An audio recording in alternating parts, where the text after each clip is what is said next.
Okay, this extension program will enhance participants' knowledge in managing the educational institution, which aims to enhance one's capability of becoming a school manager. Two, acquire knowledge, skills, and proper attitude in handling school conflicts. And lastly, update knowledge and leadership when it comes to planning, directing, controlling, and applying effective management of the educational institution.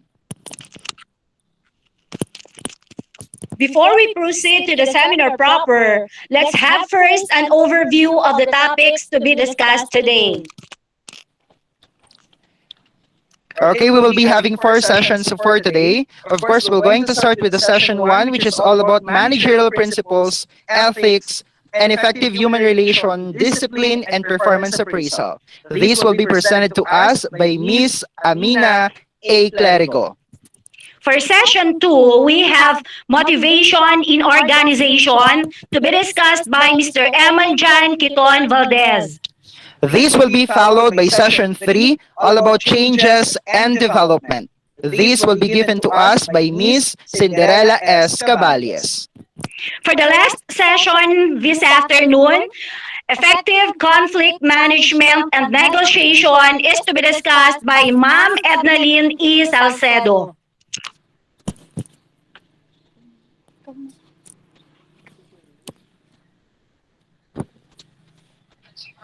For introduction of the speaker.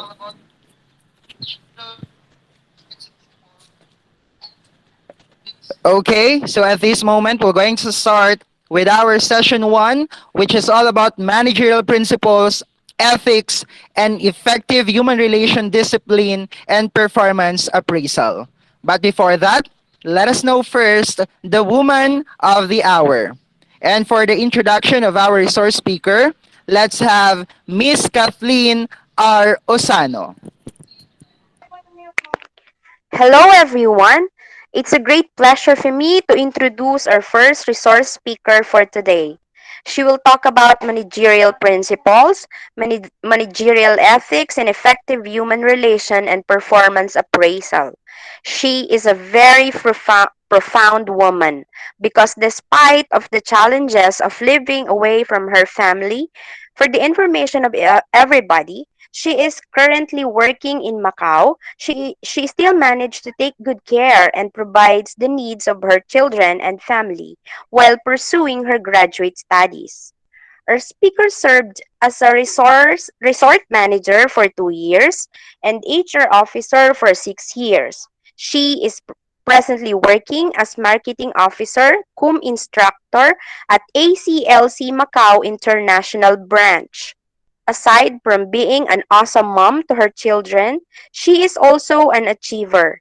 And because of her utmost desire for excellence and great passion for self-enrichment, her great achievements for professional advancement were attained. To wit, licensed professional teacher, major in mathematics, Bachelor of Science in Computer Science graduate, Masters in Public Administration, Masters in Business Administration Scholastic Awardee, Civil Service Sub-Professional and Professional Passer, National Police Commission Examination Passer, and Canadian Education Equivalence of Master's Degree.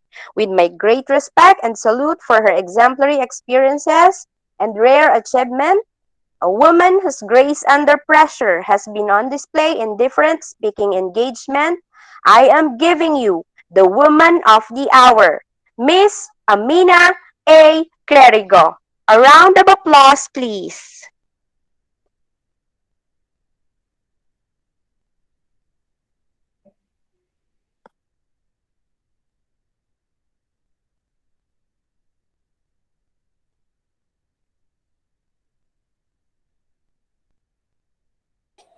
Good morning. Good morning, Ma'am Ami. Yes, good morning. I would like to share to you my slides. Okay. All right. Okay. So once again, thank you very much, Ma'am Kathleen, for a very generous introduction. Okay. So let's begin.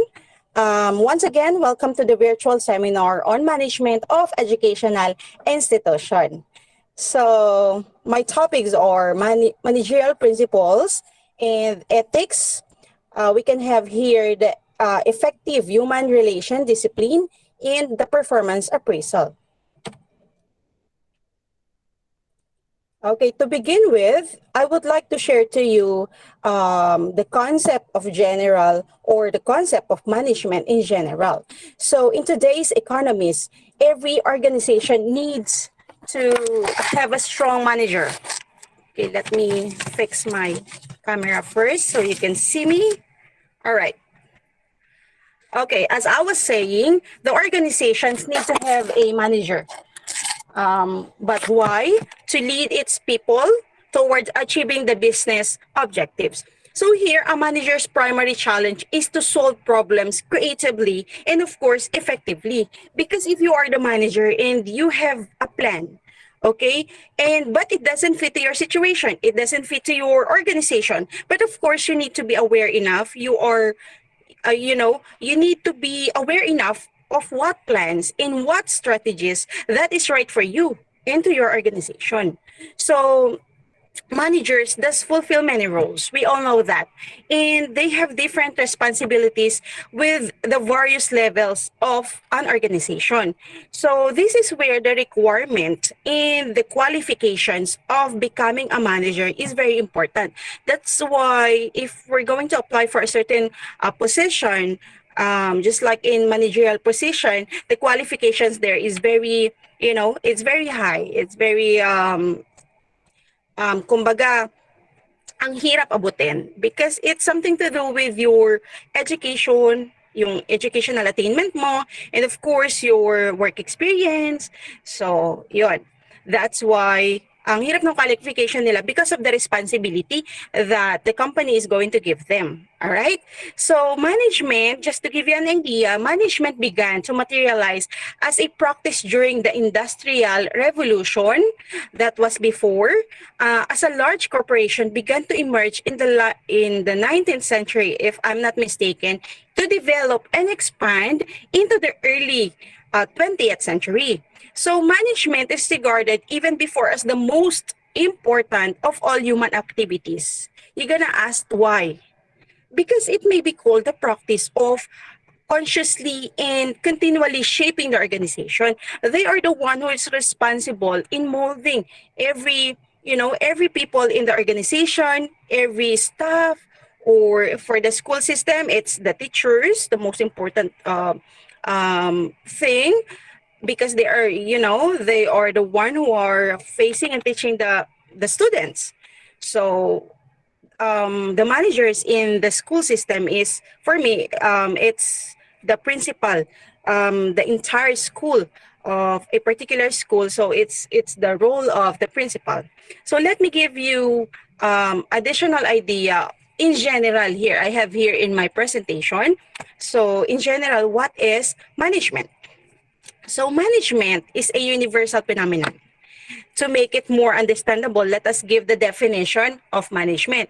Management is essentially the bringing of together these resources within our organization towards achieving or reaching objectives of an organization.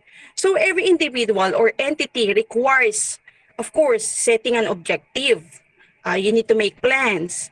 You need to handle people. You need to coordinate and controlling activities. And of course, achieving goals and evaluating performance directed towards organizational goals. So these activities relate to the utilization of variables or resources from the environment. I'm sorry. So we can have here, actually I put here 4. We have the human, we have the monetary, we have the physical, and informational. So let us have human resources. So human resources refers to managerial talent or labor. So they are the people in your organization or in your company. So let us have next is the monetary. All right. So monetary resources, what are those? They are the monetary investment that the organization uses to finance its current and long-term operations. Of course, if you're going to have or you're going to manage a particular organization, syempre gusto mo naman na tumagal. That's why the operations that you're going to see or plan is long-term. Okay, so the physical resources, the next one is physical resources. We're talking about here is the raw materials used. Of course, the physical and the production facilities and equipment. Yan, pasok po siya dyan. The next one is the information resources. So those are the data and other kinds of information. That's why in every company, we have what we call the database. All right, so our next slide is about, let us define management coming from the management guru and scholars. So management has been defined by different, of course, authors in various ways. So we have here I have here the Peter Drucker. He's a management guru. He says that the basic task of management includes both the marketing and the innovation. So according to him, the management is a multi-purpose organ that manages a business and manages managers and of course manages workers and work. But how about Harold Kuntz? He defined management as the art of getting things done through with people in a formally organized groups. So here, all these definitions place an emphasis on the attainment or attain of organizational goals and objectives through deployment of the management process for the best use of organizational resources. Because here, management makes human effort more fruitful. Because, you know, having a human effort that is not that you're going to use a management effort that is useless, or that means it's not, you know, it's not good enough. So that means you cannot get anything from that. Then it is not fruitful. So how can it be an effective to be used in enhancement or changes or any development of a certain organization? So that's why the management or the human effort needs to be fruitful, needs to be usable. So it is just like, you know, well, cooking in the kitchen. You're going to put all the ingredients there. Let's say, for example, you are cooking your dish. You're going to put everything. You're going to put the salt, you're going to put the peppers and everything. But during the process, you not even try to taste it. So ang nangyari, you have your meal, you have your food. But the thing is, ano naman yung lasa? So, kumbaga, is it masarap dun sa isa-serve mo or pagsaservan mo? So, it's just a big waste of time and, you know, effort. So, that's why during the process, management is there. So, you need to check, you need to monitor, you need to coordinate and everything. Okay, so let's go to the next slide. What I have here is the principles of management. So the principles of management are the means by which a manager actually manages, that is getting things done through others. It can be individually actually. It can be in group or it can be in an organizations. So formally defined, let us have here the formal definition of this. The management of or the principles of management are the activities that plan, organize, and control the operations of the basic elements of providing direction and coordination and giving leadership to human efforts. Because here, management principles are the universally applicable rules or recommendations that guides the behavior or decision-making of a particular manager. So that means, you know, management is really important. You need to embrace every aspects of management. All right, to give you more, let us have this. Actually, this has been not really an argument, but some of the people are just, you know, have a conversation and discussion about, is management an art or a science? So like any other discipline such as law, we have the medicine or, you know, engineering, Actually, managing is an art, at least. That is what most people assume. Okay, management concepts need to be artistically approached and practiced for its success. You need to, you need to put a little bit of flavor for that thing and that side, because managers need to avoid the boring part of management. All right, so it is also understood that managing is doing things artistically in the light of the realities of a certain situation. If we take it a closer look at it, management when practiced is definitely an art, but its application, methods, what else, principles are all science. They are considered science. So let us have a differentiation. Okay, let us first have the management as an art. So the person or the personal and imaginative power of the manager lends management the approach of an art. This creative power of the manager actually enriches his performance skill. All right, that's why if you have a manager that is very artistic, that is very creative, it is very fun to be with. It's very, you can get a lot of energies to them. Okay, so managing can be called art of arts. Why? Because it organizes and uses human talent, which is the basis of every artistic activity. So mina-maximize ni manager lahat ng human talents niya in the organization for him to create a plan, for him to manage and solve the problems within the organization. Right? So management is an art because it follows the tree. Actually, I have three basic features of an art. The first one, it has the theoretical concepts and basic principles. Next is, it is based on creativity and practice. And of course, it is personalized application because we're talking about here the level of creativeness of a manager, the level of putting flavors to the style that they're going to handle people or doing or decide to a particular task or things or problems. All right. What about if we're going to say management as a science? It is considered a science because it has an organized body of knowledge which contains certain universal truth. We all know that science is always talking about truth. They need to present evidences and facts. Okay, and also it seeks to understand why and how people work together systematically to accomplish common objectives and to make cooperative systems more useful to mankind. So that is science. Kaya yung nabanggit ko kanina, so yun yung procedures and methods that being used by the manager in handling people, so that is pertaining to a science. What about if we consider management is an art and at the same time a science? All right.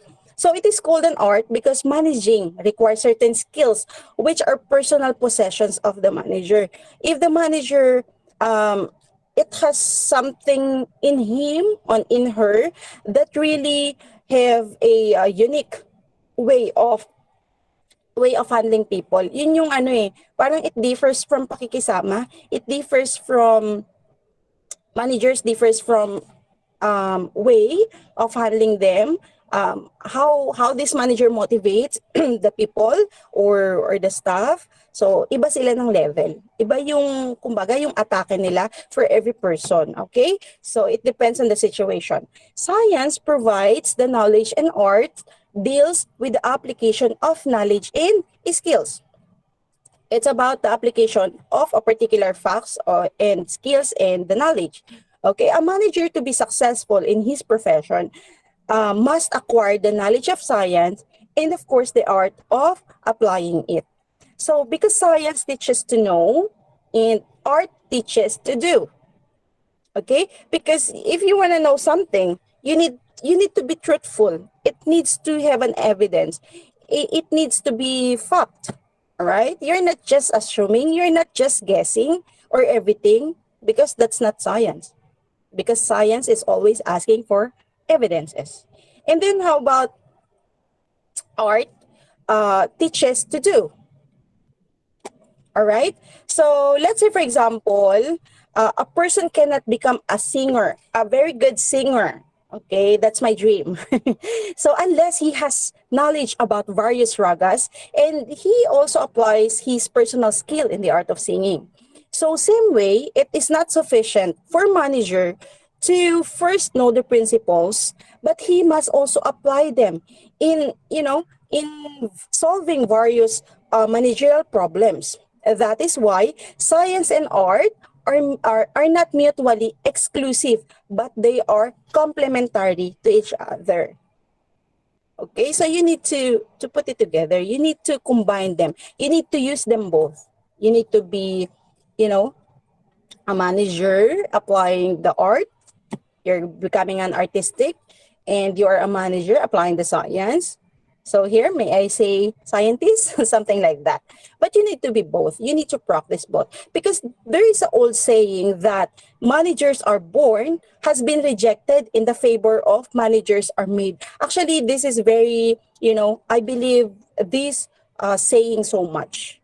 Because when I was born, I was not, I cannot handle people. I cannot talk. I cannot even talk to seminars like this. But as the time goes by, I was developed. I was being made from my experiences, from my, school and everything. So that's why I believe managers are being made. So it has been remarked that managers is the oldest of art and the youngest of science. To conclude, we can say that science is the root and art is the fruit. All right. I love this so much. The management. Oh, I have here. So managers are made. All right. So let's have the next slide. Okay, because our setting is school setting, let's have this school management. School management is the process of leading the school towards development through not only the optimum use of the human resources, the physical resources, the principles, and the concepts that help in achieving all the objectives, but of course, the proper coordination and adjustment among all of them. Okay, you need to balance those factors that you need to use. Pwedeng, human effort ka lang, hindi rin naman puro ka lang principles, but you cannot be able to apply. So, para lang siyang rules na hindi mo sinunod. Para lang siya. Anyway, management involves planning. You need to direct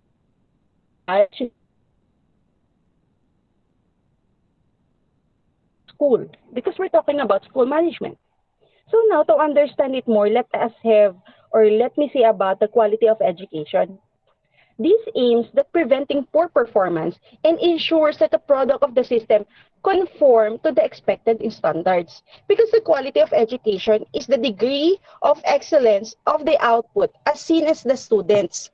So the total performance of the school can be seen in the students' performance. Because it's a matter of, molding and shaping every student in the school. So that's why it's very mahalaga for the teachers and for the principals, together with the principals, to know the students very well.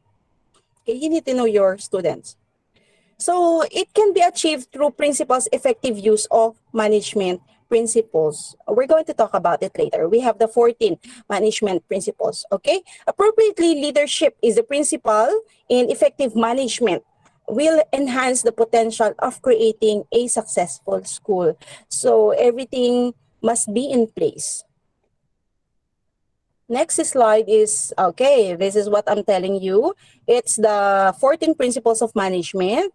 So a classic theory on the principles of management, it was written by Henry Fayol.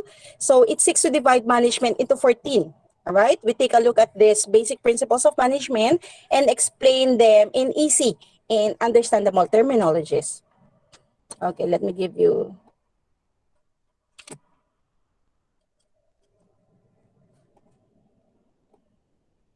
All right. Okay, the first one. The first one is division of work.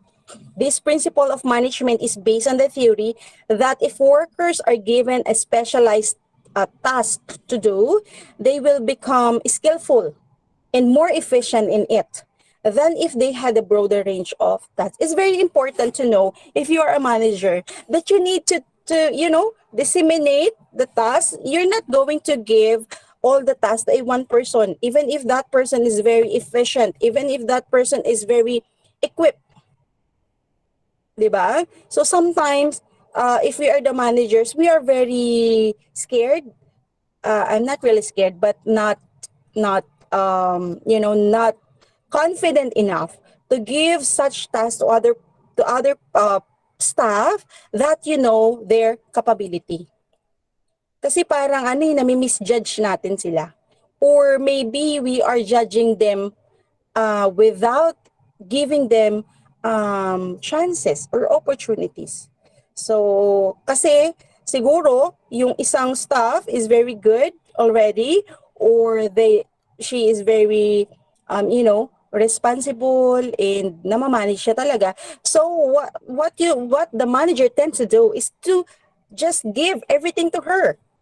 So actually hindi rin yun maganda, because you're not developing the whole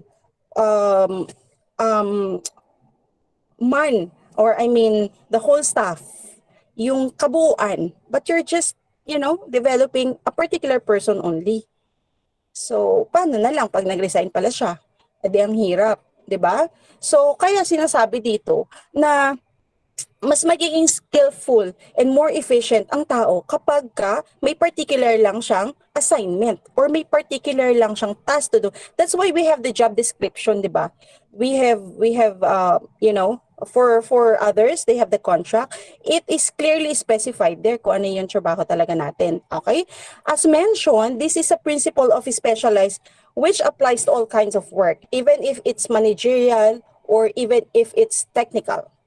It has to do with breaking work into small pieces, with each worker having responsibility for one aspect of the work. Okay, so if that person is specialized to this task, of course you're going to give the task to him or her. Okay, therefore, a process where everyone has a specialized role will be an efficient one. That's why division of work is very important, because if you're going or the manager be able to divide the task to each of the workers of the staff, they can work together. They can work, you just need to work it out. And then ang gagawin lang ni manager is just to help or guide that particular person na alam naman niya yung how can I say, yung parang capability ng person na medyo limited. So ito na yung time na kailangan ng manager na gawin yung isa pang part niya na you need to develop that particular person.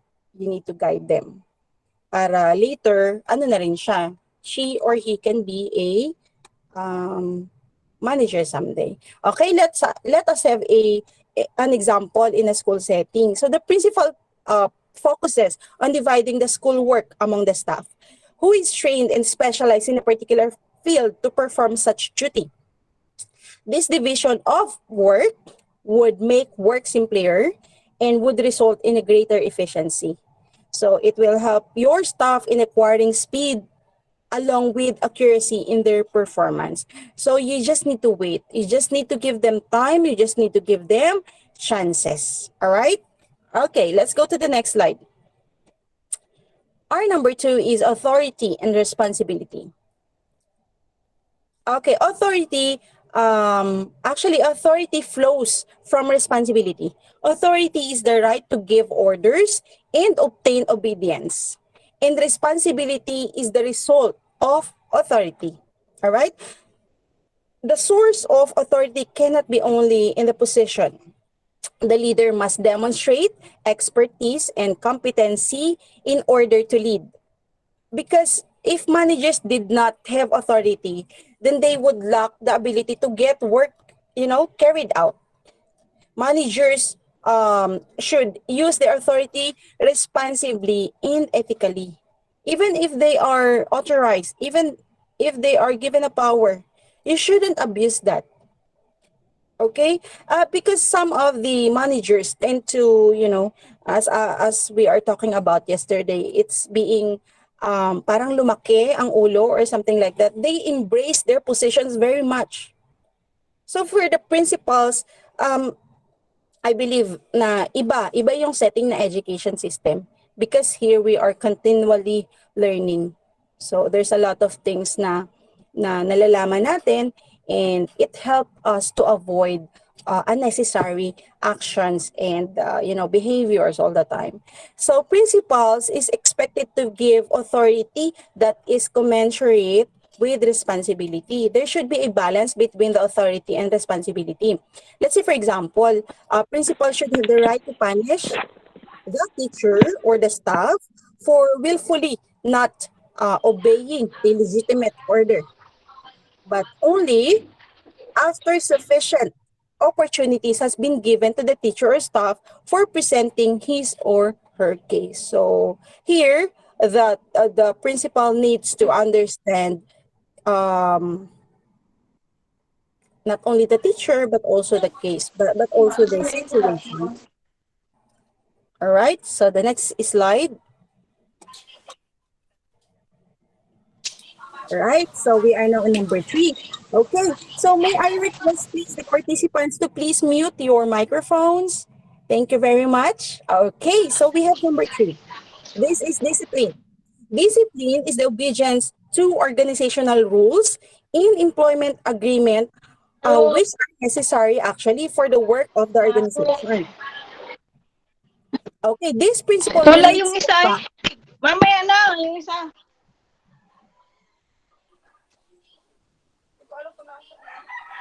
maybe call in Sir F to please mute. I'm sorry. Okay. Thank you.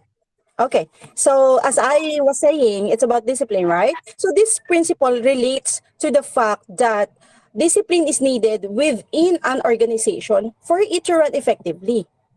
Kasi nga, kung walang disiplina naman yung mga tao, so how can you manage them? Alright? So organizational rules, philosophies, and structures need to be met. So here's the case. Let me give you something situational. So in order to have discipline, workers or staff, managers must build a culture of mutual respect and motivation.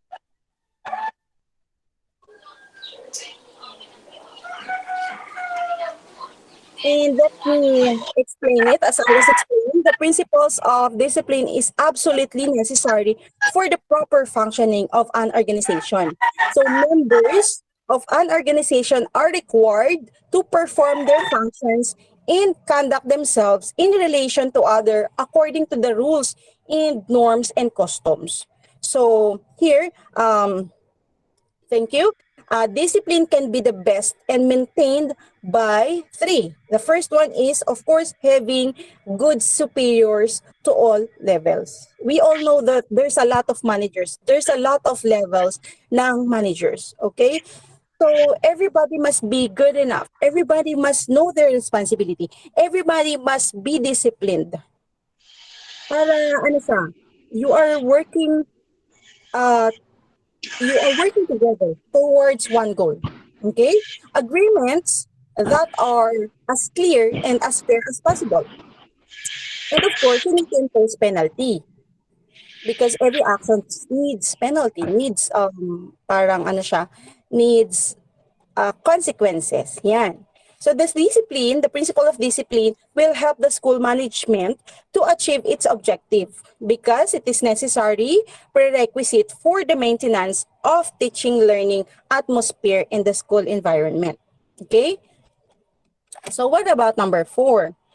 The 4th principle of management is unity of command. All right? Unity of command means that there should only be directions given from one leader to the workers. Each employee should have only one boss, okay, from whom he gets orders or instruction and is accountable to. Because if that employee is having a lot of, boss, and everybody is instructing, you should do this, you should do that. You don't know what to do. That's why it's very important that we have the unity of command. Okay? There should be a clear chain of command in place within the organization or within the school. Okay? The employee should know exactly whose instructions to follow. Ang hirap naman i-follow ng instruction na given by this person, this is my boss, and at the other hand, I have the boss also. And happened na pareha silang nabigyan ng instructions, it is very hard to decide kung ano yung instruction na susundin mo.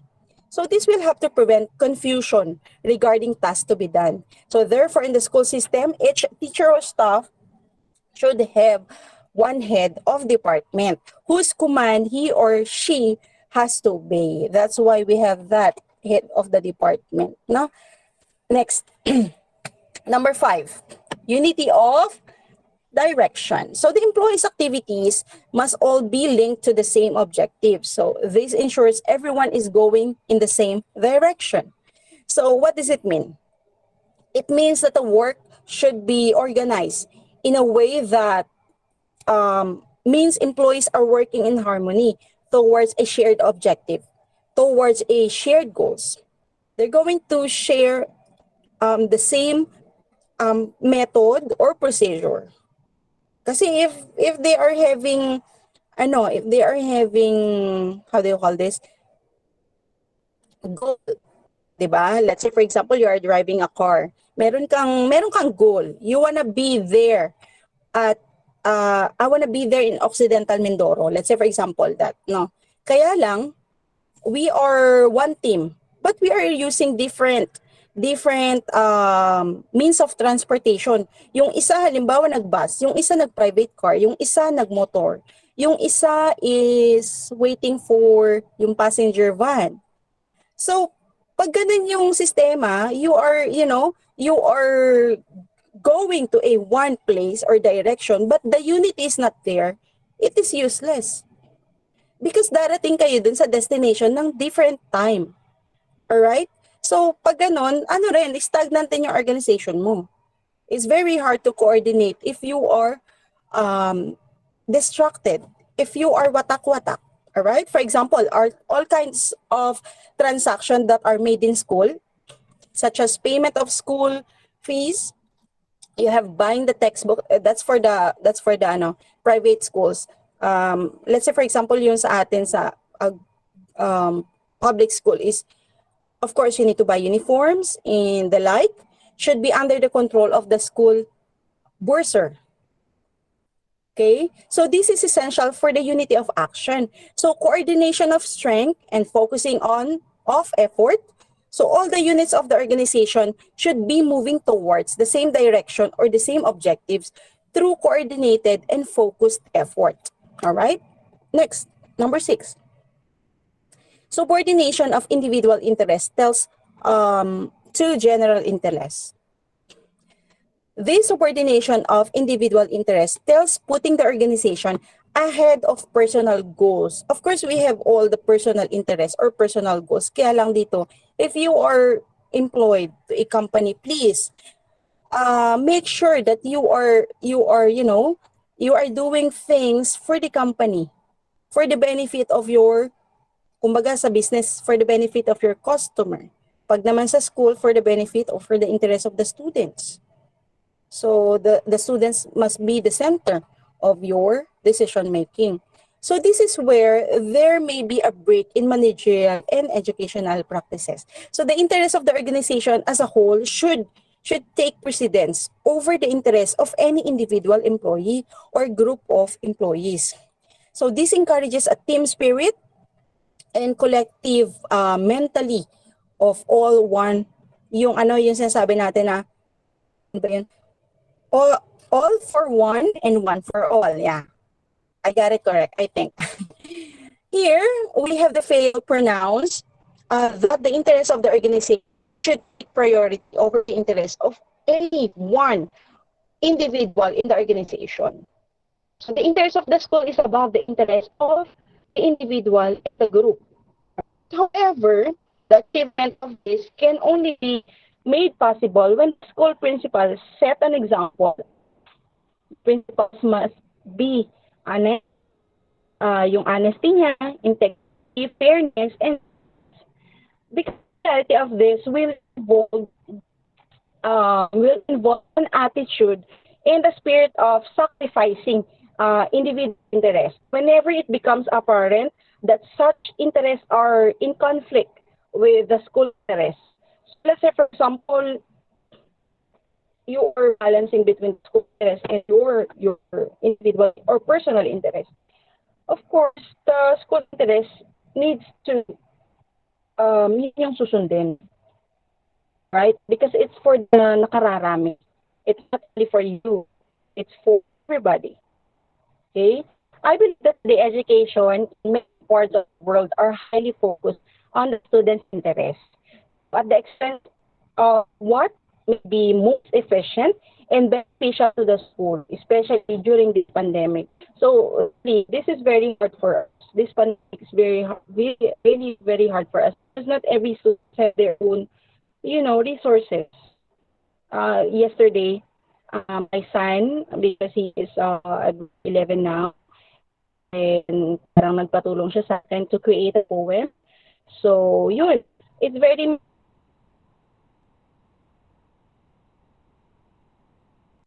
they don't have the gadget, but still they can manage to answer it. So it's very kudos for those students that's really trying hard to, answer the modules in with the guidance, of course, of the teacher. The teachers are very dedicated. They are embracing all the students. It's very hard for the students to, answer everything on the modules na the parent and the teachers must, work together hand in hand to help the students. I am very much happy that I am a teacher now. I am an instructor here. I mean, because that kind of profession is very fulfilling. Ang sarap ng pakiramdam if you are helping. Yun, I know that you feel the same way. Okay, number 7, we have the remuneration to employees. Remuneration has to do with the compensation. This can be monetary or this can be non-monetary. So monetary needs to be high enough to provide some motivation to work.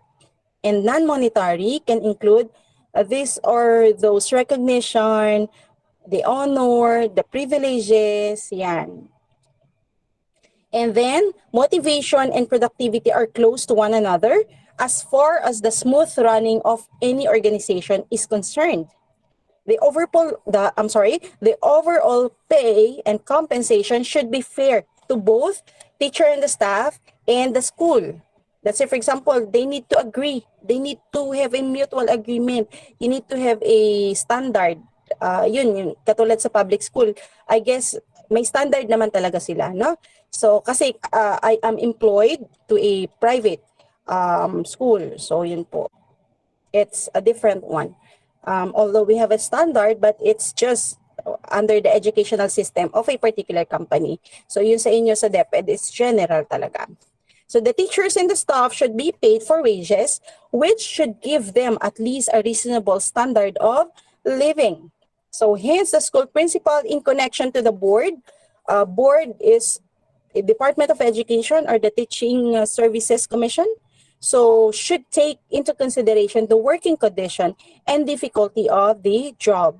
Fair and equitable wages, I have here, the fair and equitable wages are to be paid to the employee to ensure their satisfaction and increase productivity. Nakaka-motivate naman talaga if you are not struggling with your daily needs. Diba? It's very hard to work if you are thinking, oh, I need to pay something, I need to pay for this month, this amount and everything, and then you cannot get anything from your pocket. So it's very parang hindi nakaka-motivate. So dito na pumapasok yung the salary needs to be fair, all right? So in education, non-monetary compensation is standard in the form of compliments. You have the privileges, you have the recognition. Those are all considered as non-monetary. So whatever is done is usually contributes to intrinsic or extrinsic motivation. So, all right. Next, we have number 8. Okay. Centralization and decentralization. All right. Centralization has to do with who makes decision. It is a highly centralized institution, has top-down decision making. Of course, the top will decide and then disseminate the decision to every part of the organization. While in decentralized institution has decisions coming from many directions. Let's say, for example, you have the top management and the decision has been made at the middle. Yun yung parang mga different managers or head of the department. So they're going to make a decision on a particular department and then they're going to submit it to the top level. So that is decentralization. Okay? So here the principal allows the head of the department to make decision in respect to his department. So the need for this, according to FEOL, is to balance teachers and the staff involvement through decentralization with, of course, the head of the department. This is the parang papasok dito yung parang it's a mix kasi of decentralization and centralization. Parang just happened the decision has been made by the head of the department and then they're going to push it to the top, which is pasok na siya sa centralization. Kasi nga ang main decision making is yung top, which is the principal. Okay? So it's a mix of centralization and decentralization. What about scalar chain? Scalar chain has to do with recognizing the chain of command, yung na-discuss natin kanina. So it's a matter of the identifying the chain of command. So the employee should contact the immediate supervisor when there is a problem. This prevents too many people going to the same person. Of course, if you have the immediate supervisor, you need to report to your immediate supervisor first. Even if you are too close to the top management, kumbaga, don't go too far. You need to, respect each of the positions in the company. Okay? So this relates to the principle of clear chain of communication existing between employees and superiors. Let's say, for example, you are a staff lang, ganyan, no? You are a staff. And then you have a very bright idea. Okay? So, kasi parang you wanted it to be approved agad, you go directly to the top management. So with respect to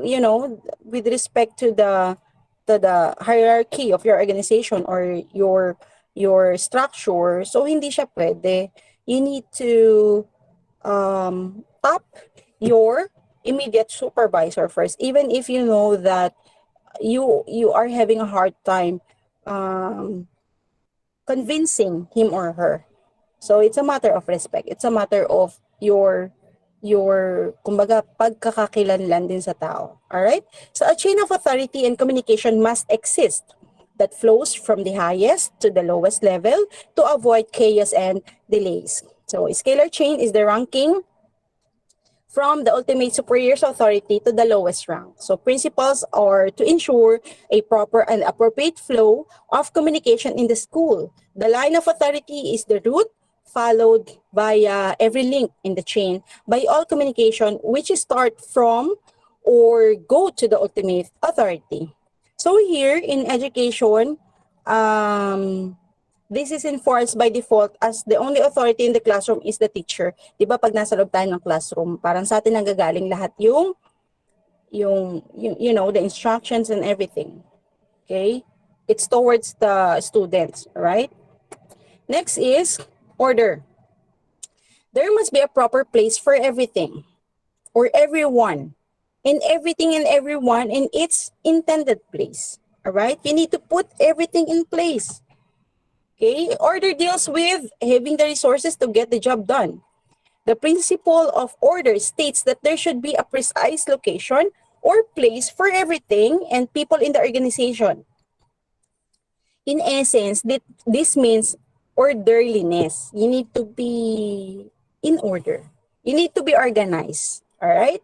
Parang table mo lang yan. If you're putting a lot of things on the top of your table, it's very mahirap to think kung asan na yung mga gamit na hinahanap mo. It's just like in the company. You need to put your people in their proper places. Okay? So it is the responsibility of the principal to ensure that the right person is on the right job and that everything is in its proper place.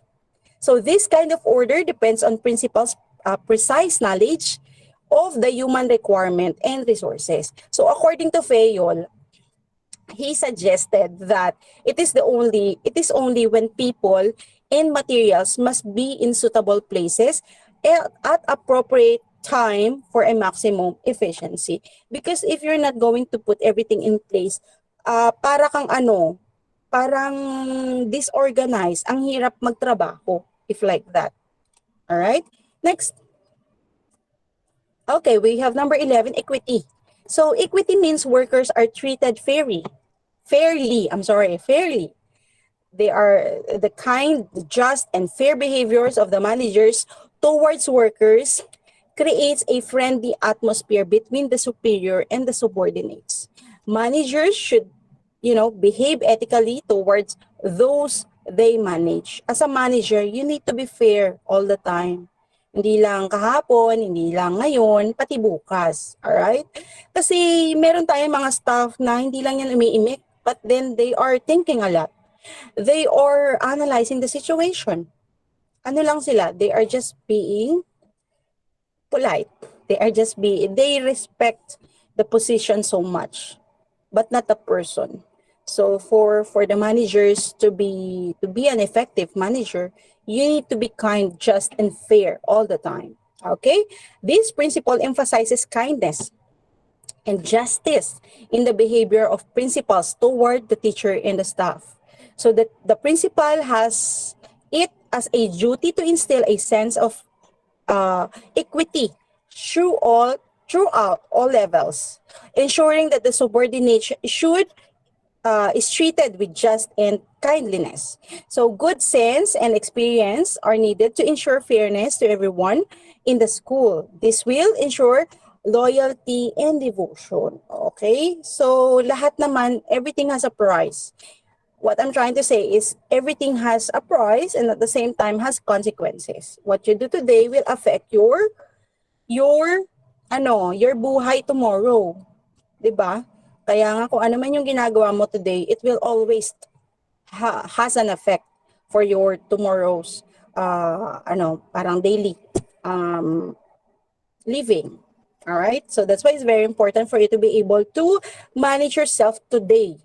Okay? So there should be no discrimination against anyone on the account of sex, on the account of religion, ano man yung language na ginagamit nila, on the account of the status, their belief, you need to respect it, and of course, their nationality, lalo na kami. I am now employed at the international branch. I am dealing with a lot of people, different nationalities. So it's very important for us to be able to be kind. There's no discrimination. Sometimes, here abroad, of course, we tend to experience discrimination because of, I don't know, they're thinking, you're Filipino, you're being like this and like that. So, but then, still, we can manage to prove to them that we can be able to do whatever they can do.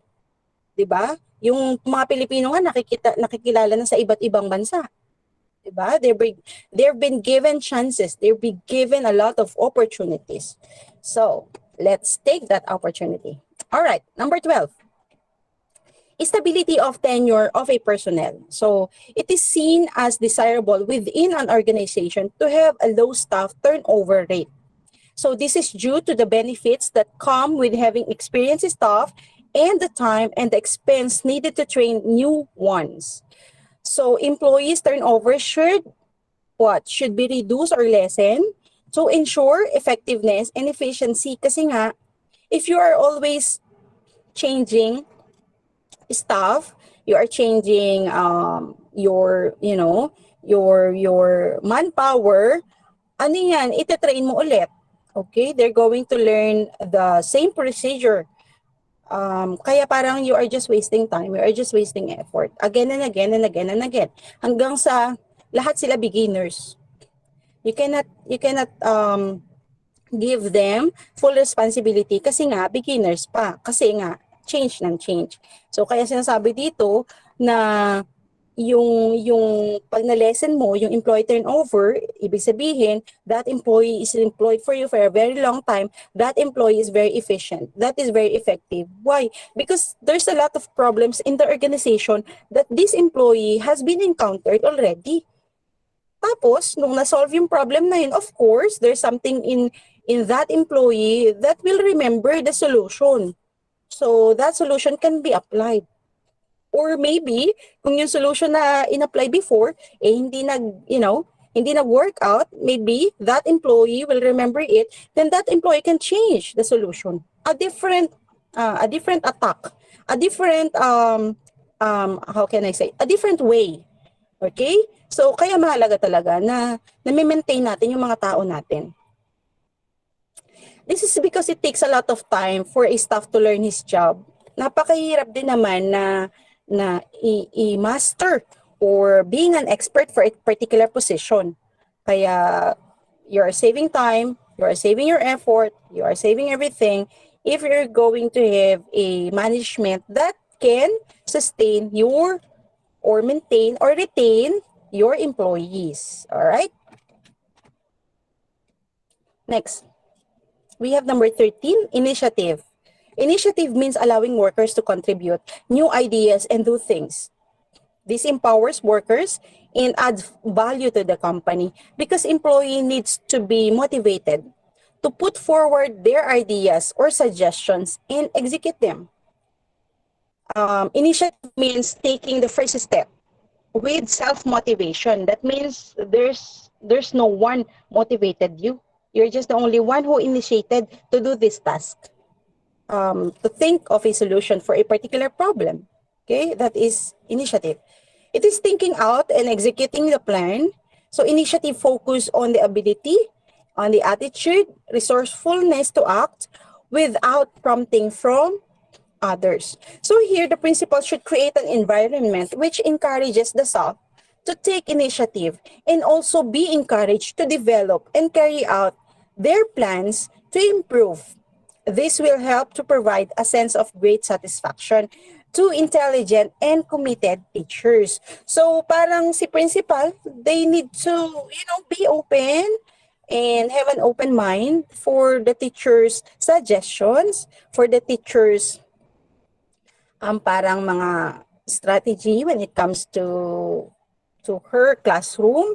So you need to give them space to think, space to suggest, space to act, space to plan. Okay? So hindi pa pwedeng ang hindi pa pwedeng ang how can I say? Hindi pa pwedeng ang lahat ng ginagawa is nanggagaling lang ang idea from you as a principal. But it's coming from the bottom part. It's coming from the staff that is facing really the customer. Coming from the teachers that are really facing the students, because they are the one who is encountering the problem or the situation.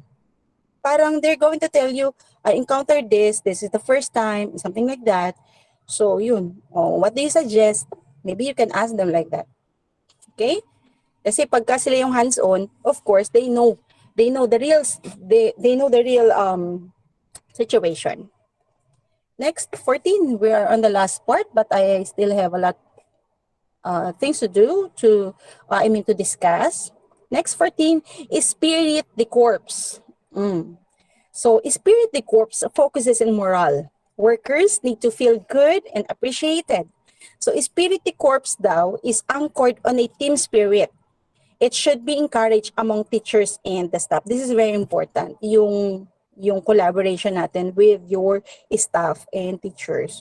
So, principals' ability to promote teamwork will give rise to a spirit of mutual trust and belongingness among team members.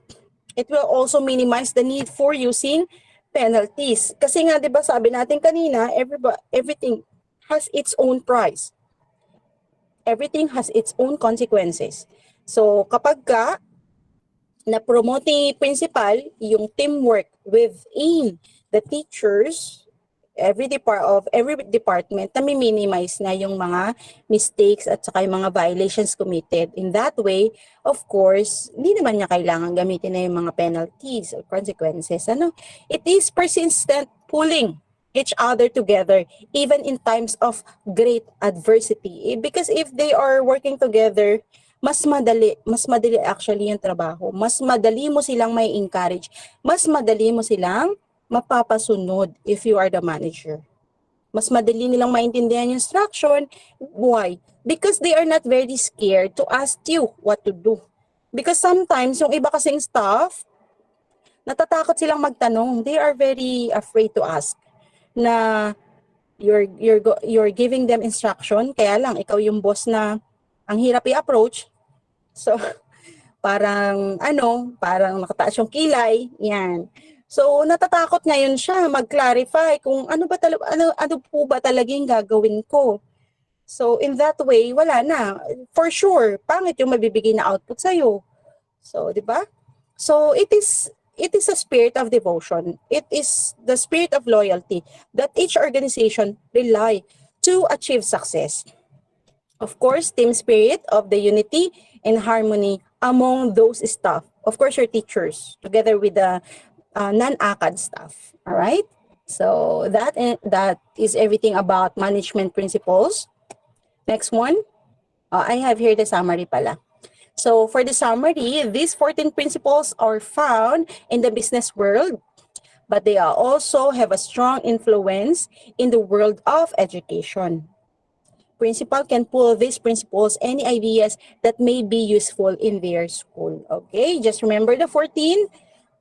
Then you can use it and apply it to your organization or to your school. Let us now go to the managerial ethics. Okay, we're going to talk about here, we're going to discuss about the different approaches and the types and benefits of ethics in management. Okay, give me a minute. I'm sorry.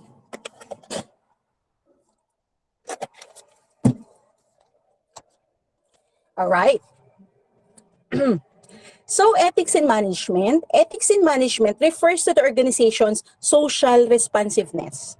It is the discipline that deals with what is good and evil, what is right and what is wrong.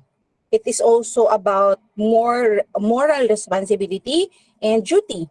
So in other words, ethics in management is a set of moral principles. So the principles that govern the actions of a person or a group. And the foundation of an ethical culture relies on management, because it is particularly true of managers who display integrity, unity, and respect. So what about educational management ethics? Because again, the setting is the school. So ethics in education has special importance in the view of professional ethics, because education of a person is the total of moral, culture, intellectual, and technical knowledge that is gained by a person or a group in an education sector. Kaya nga, di ba, I'm trying to say kanina that I believe that all the teachers here or the principals and managers in schools and every people in the school setting are very knowledgeable when it comes to this, because we keep on learning. Principals of highly effective schools are well-respected leaders, not afraid to serve their teachers and students. They lead by example, but avoid intruding on their teachers' unique teaching methods. So these managers are giving the teachers a space to grow, a space to explore.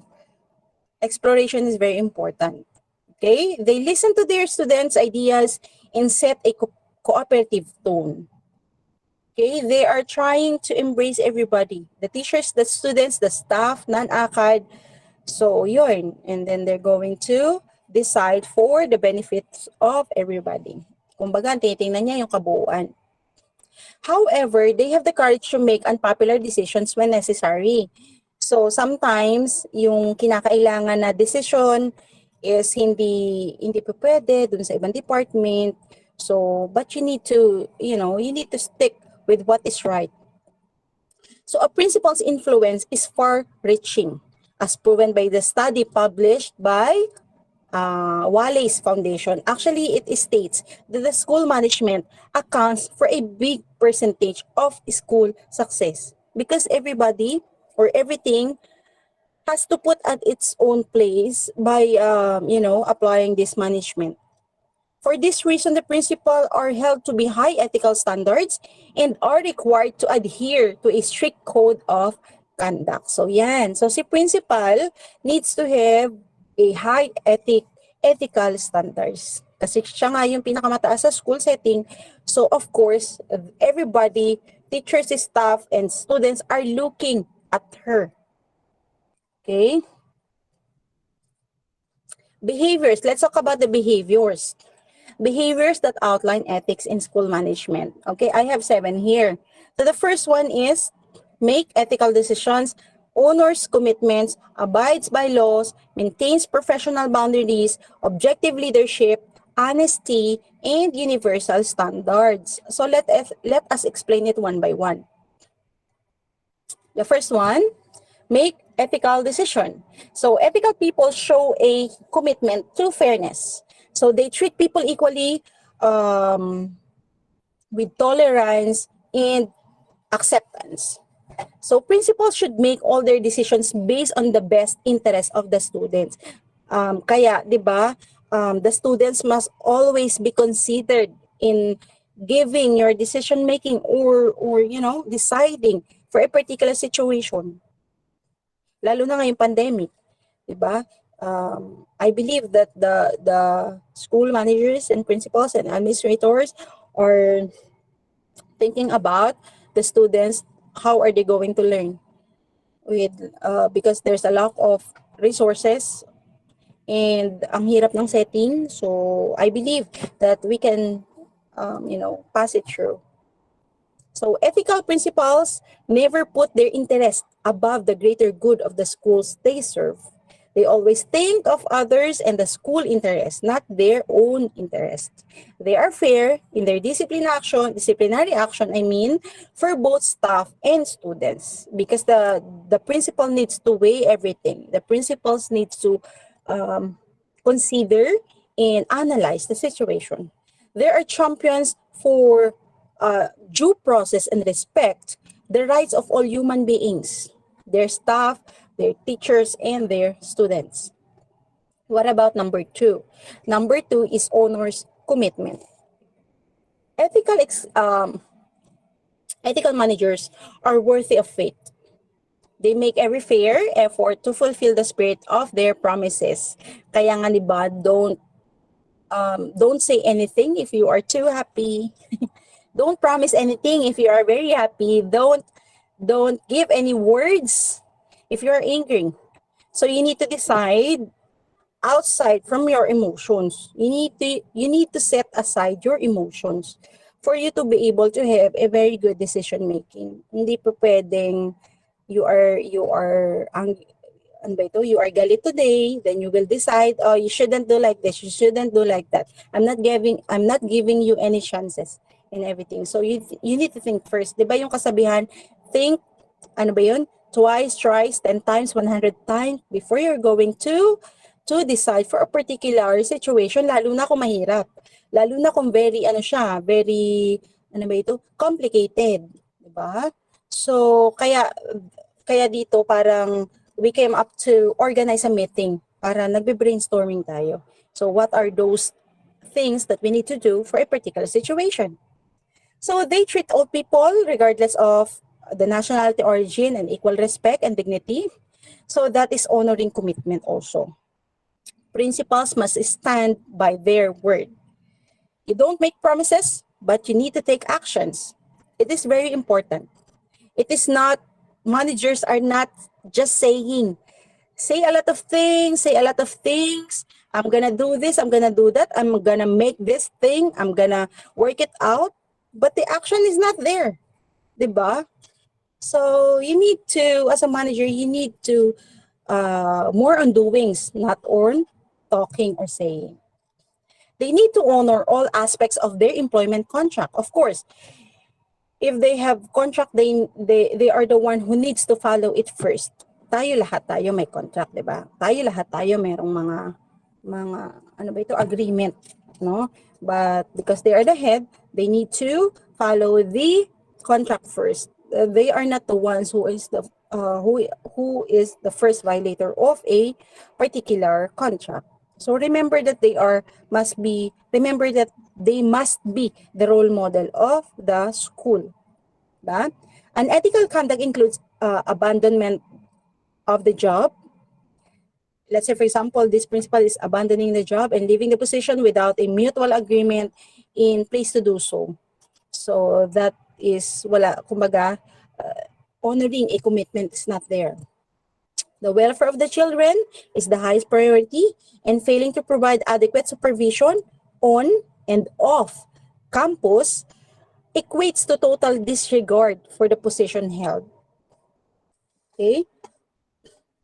Next is number 3, abides by laws. Ethical managers follow rules and regulations in their company operations. Offenses and misbehaviors are considered in violation of ethical conduct because principals must disclose any acts that result in criminal and civil charges against them. So they need to be open. They need to tell everything. They mustn't hide anything. They must carry themselves with the highest integrity and honor, and of course, avoid careless decisions that result in a violation of the law. Okay, yan yung sinasabi natin kanina, that you must be careful in dealing with the situation.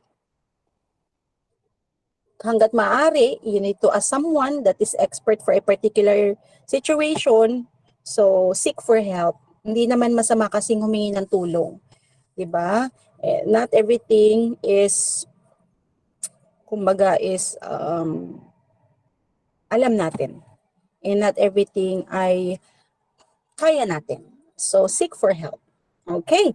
So, ethical managers are loving, compassionate, generous, and kind. Of course, your principals are also loving.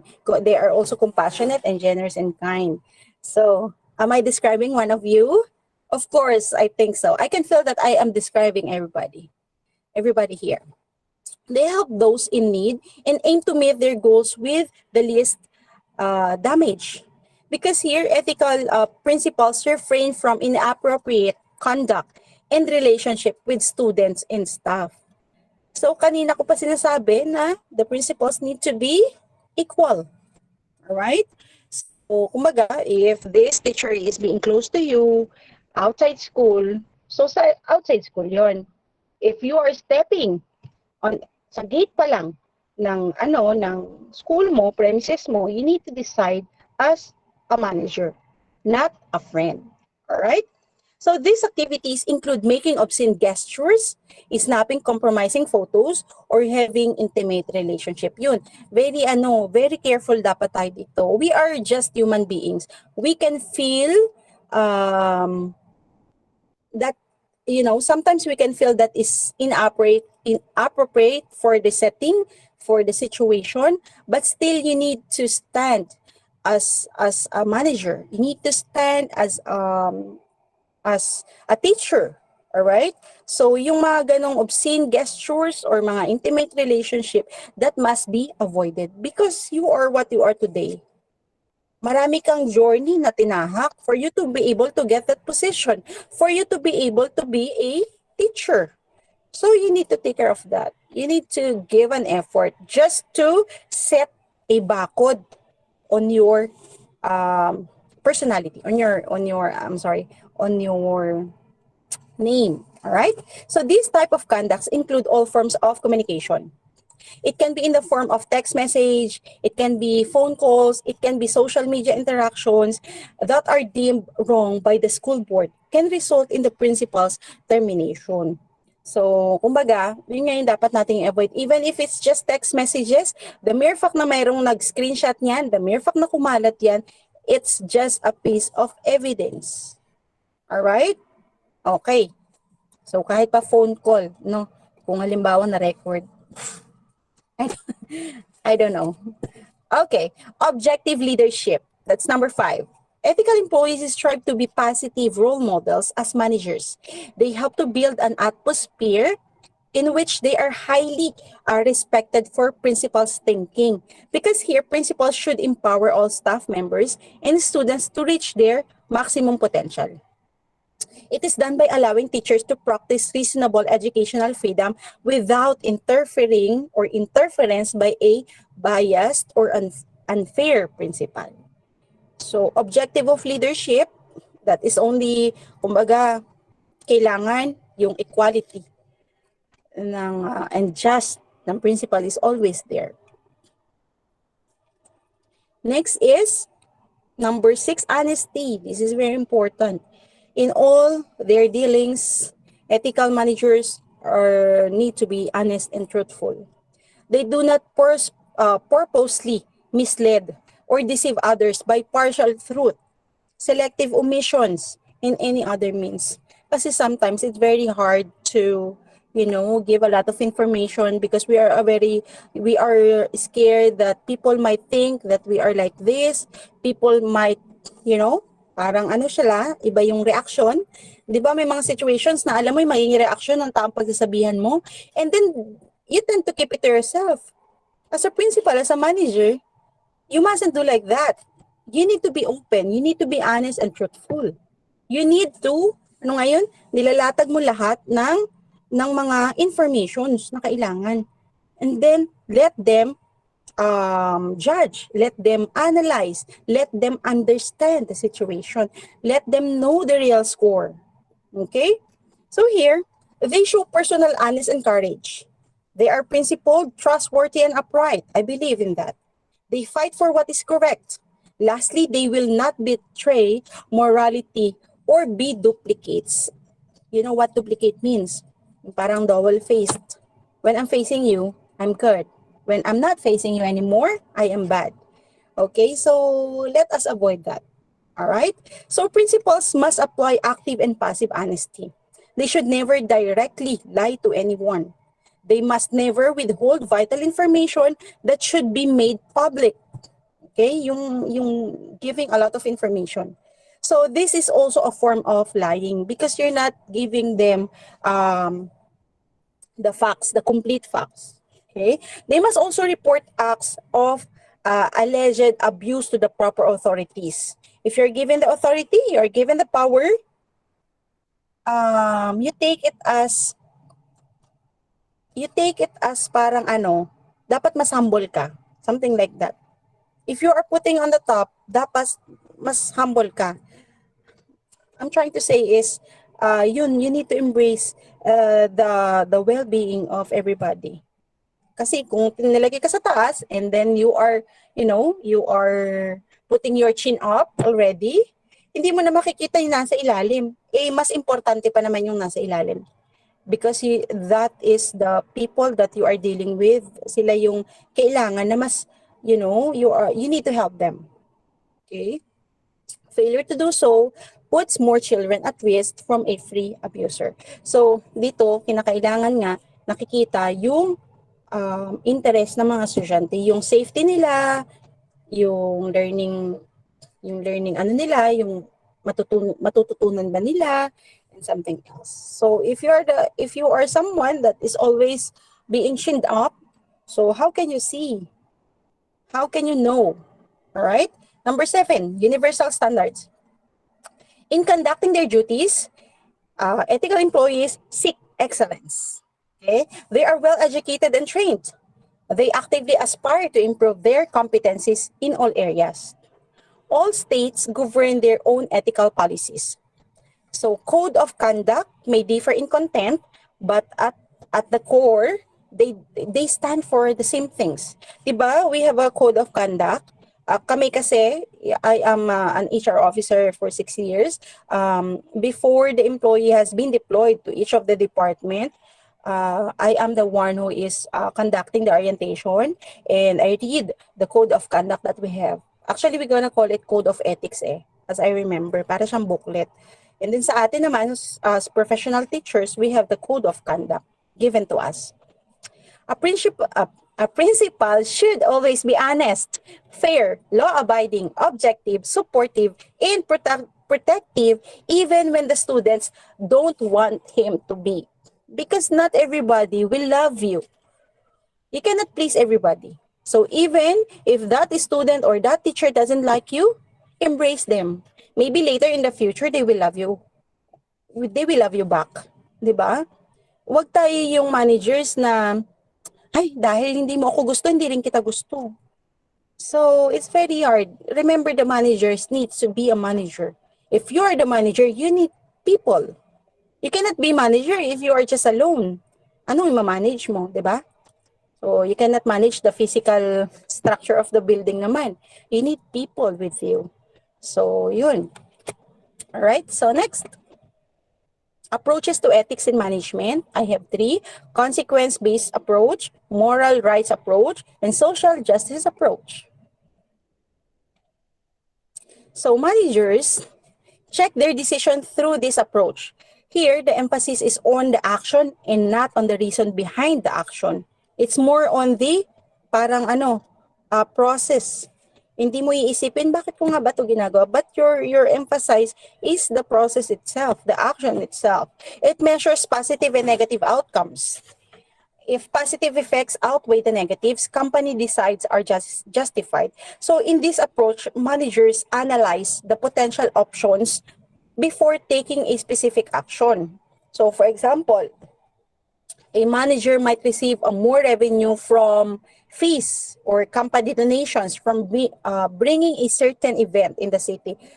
Okay, so it can be an adventure program. Let's say, for example, mag-arrange ng boxing. No?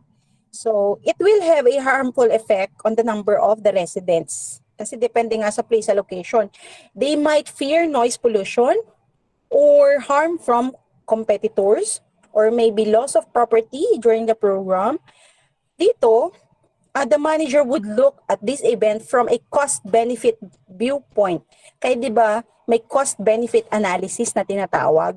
So you need to know kung ano yung magiging resulta.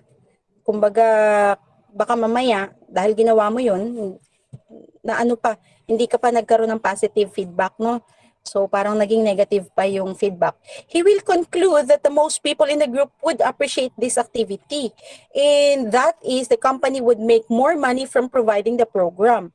So the manager will also ignore the neighbors concerned about potential damage and noise. Let's say, for example, this manager is, close-minded, something like that, and then doesn't consider anything, the external factors. So basta gusto niya, dahil palagay ko, ito yung ikagaganda ng program, magpapafund ako for this program to be able to happen. So it will bring more money to the organization. But the disappointed residents can sue for property damage. Dito, it might lead to an expensive case for the organization. So ibig sabihin, parang kung ang thinking niya is kikita management, yes, kumita. But then yung result, kung magkakaroon ng kasuhan and everything, you need to, the managements need to parang have a budget for that case. So parang mas malaki pa yung naging gasto. Sana hindi na lang ginawa. Alright?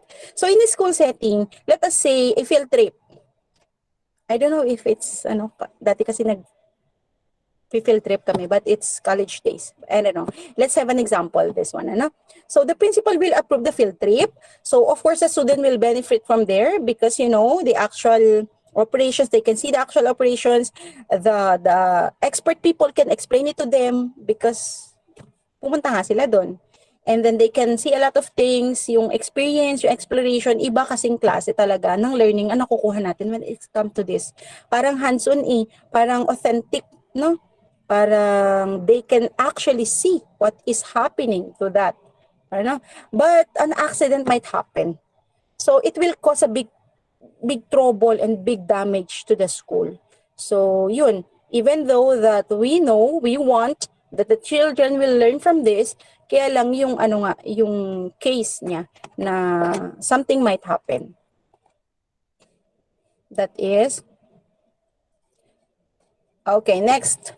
moral rights approach. So in this strategy, managers adopt a moral code that takes care of natural and moral rights. So it includes the right to speech, life, the right of life, the right of protection, and the right to express emotions.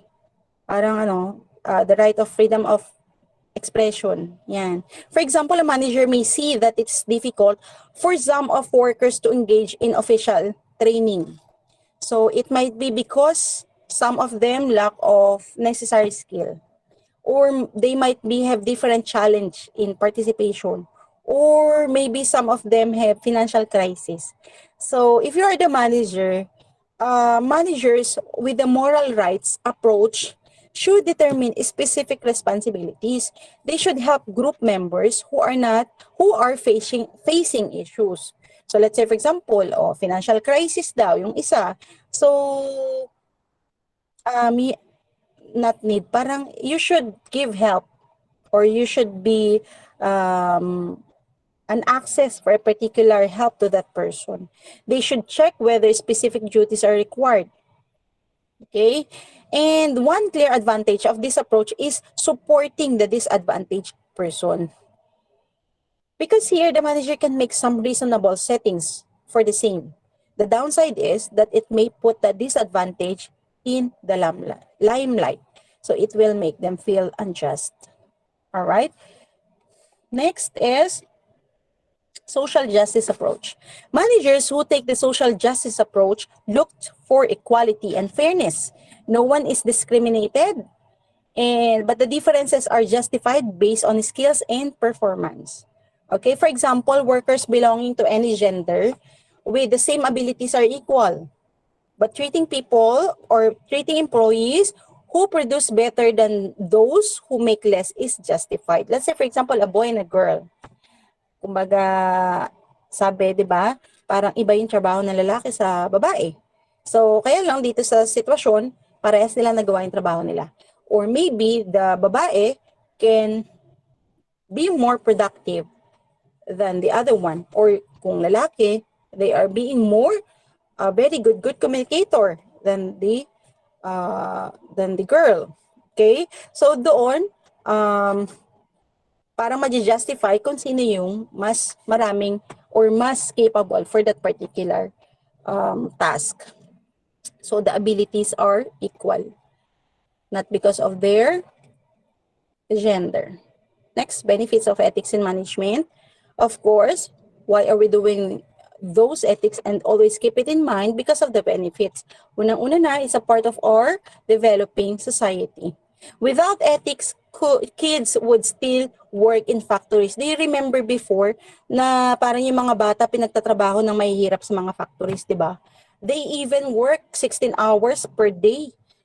So yun, kung wala tayong ethics in management, of course, ganun pa rin ginagawa natin. Kasi nga, hindi natin makikita, hindi magmamatter sa atin yung mga ethical kind of management. And next, number 2, it helps maintain morale during tough times. So the code of ethics gives you a tool to make clear choices. It shows that what is right and wrong.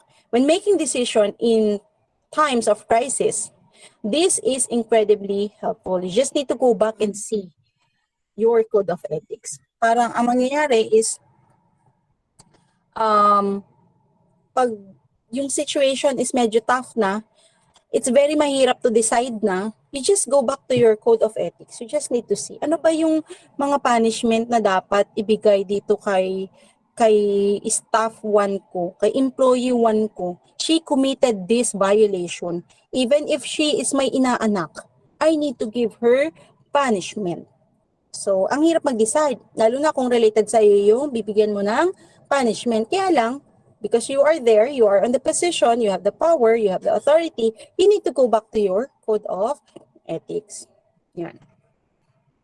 It supports employees' growth. A firm evaluated several managers on a series of tests.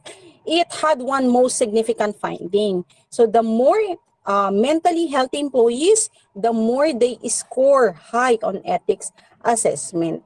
So ethics allows workers in the company to face the facts, both good and bad. They feel like by operating an ethical operation, they contribute to society in a meaningful way. This sense of obligation brings meaning and context to what they do daily. So supports employees' growth. So yan, it's a very good thing that because ethics in management always do the right thing if you are applying it to your management. So dito, parang the employees will just see how just you are as a manager or principal. So you are letting your teachers or employees to grow at the same time. Next, lalo na pag ina-idolize tayo ng mga staff natin, they tend to do the same. If they are seeing you not doing such thing na alam naman natin na hindi for the school interest, ano rin sila, nahihiya silang gawin. Halimbawa, you are having an internet connection sa workplace. You are surfing your Facebook. Comment dito, comment doon. Hello, my friend, hello there, and something else. You are doing like that. If you are the manager, expect 100% that your staff will do the same. Ganun yun, parang it's a domino effect kasi. Para tayo mga magulang na our kids can mimic what we are doing. Yun. Kaya it's very, we should be careful enough to act like a manager. Okay? Next, where are we? Improves productivity. When you enforce ethics regularly, your organization will develop goals and collaboration because everybody is understanding each other. You are embracing each other. You can understand his or her situation. Employees who feel aligned with the company's ethics respond with utmost dedication. Dito natin parang nakikita yung mas productive talaga kapag kang environment natin is practicing ethical management. Kasi even if the staff are not talking, again, they are, you know, a lot of things coming to their mind. So, mas madaling magpasunod if yung setting is maganda or you have a very good environment. Next, it promotes goodwill. Okay? So, ethics help in cultivating a positive image for your company. Okay? The customer check how organization treat them. The review comments, yung mga website or vlog ng mga tao. The people are checking it if they really walk the talk. Kasi kung sinabi mo, then of course, you're going to parang walk on that sinabi mo. Or how can I explain it? Just like in a school, usually the mothers are talking to each other, right? They are friends. They have common friends. And they're talking about the school system. How is the behavior and attitude of the teachers or the staff? Ang hirap ba magbayad? Hindi ba sila approachable? Hindi ba nila ako iniintindi? O when they get there to pay for the tuition, wala ako makita sa reception or sa cashier window, yung ganun ba? So that means parang it's more on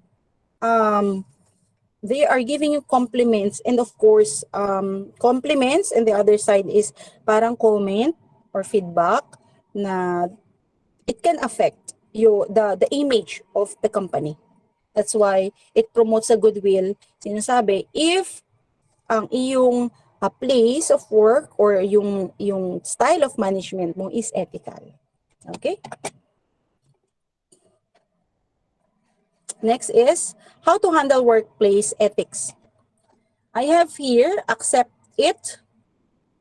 Number 1 is accept it as an ongoing process. So understand the ethics in management is an ongoing process. Ethical systems create codes, rules, procedures, minutes of meetings, and newsletters. So, it's a continuous learning. So, kasi nga, different situations, you can learn from your situation. You can learn from the experience. Then you can edit or change the strategy that you are applying if hindi naman fit dun sa company or hindi naman fit dun sa situation mo. Next, try to eliminate its occurrence. Okay, the best way to deal with the ethical dilemmas is to stop the occurrence in the first place. Sabi nga, it is better to prevent than to cure. Tama ba? Yeah. So mas madali kasi gawin na tanggalin mo na siya muna. I mean, you're not going to allow any bad things in your company na mangyari kaysa naman nangyari na saka mo bibigyan ng solusyon. So, di ba? That is why activities such as the establishment of ethic codes and codes of conduct are very important. Okay, next we have the rights mechanism. Proper mechanism should be in place to deal with the complicated ethical issues in the day-to-day situation. Okay, also have a grievance policy for employees to use to settle conflicts with the managers and of course the other employees.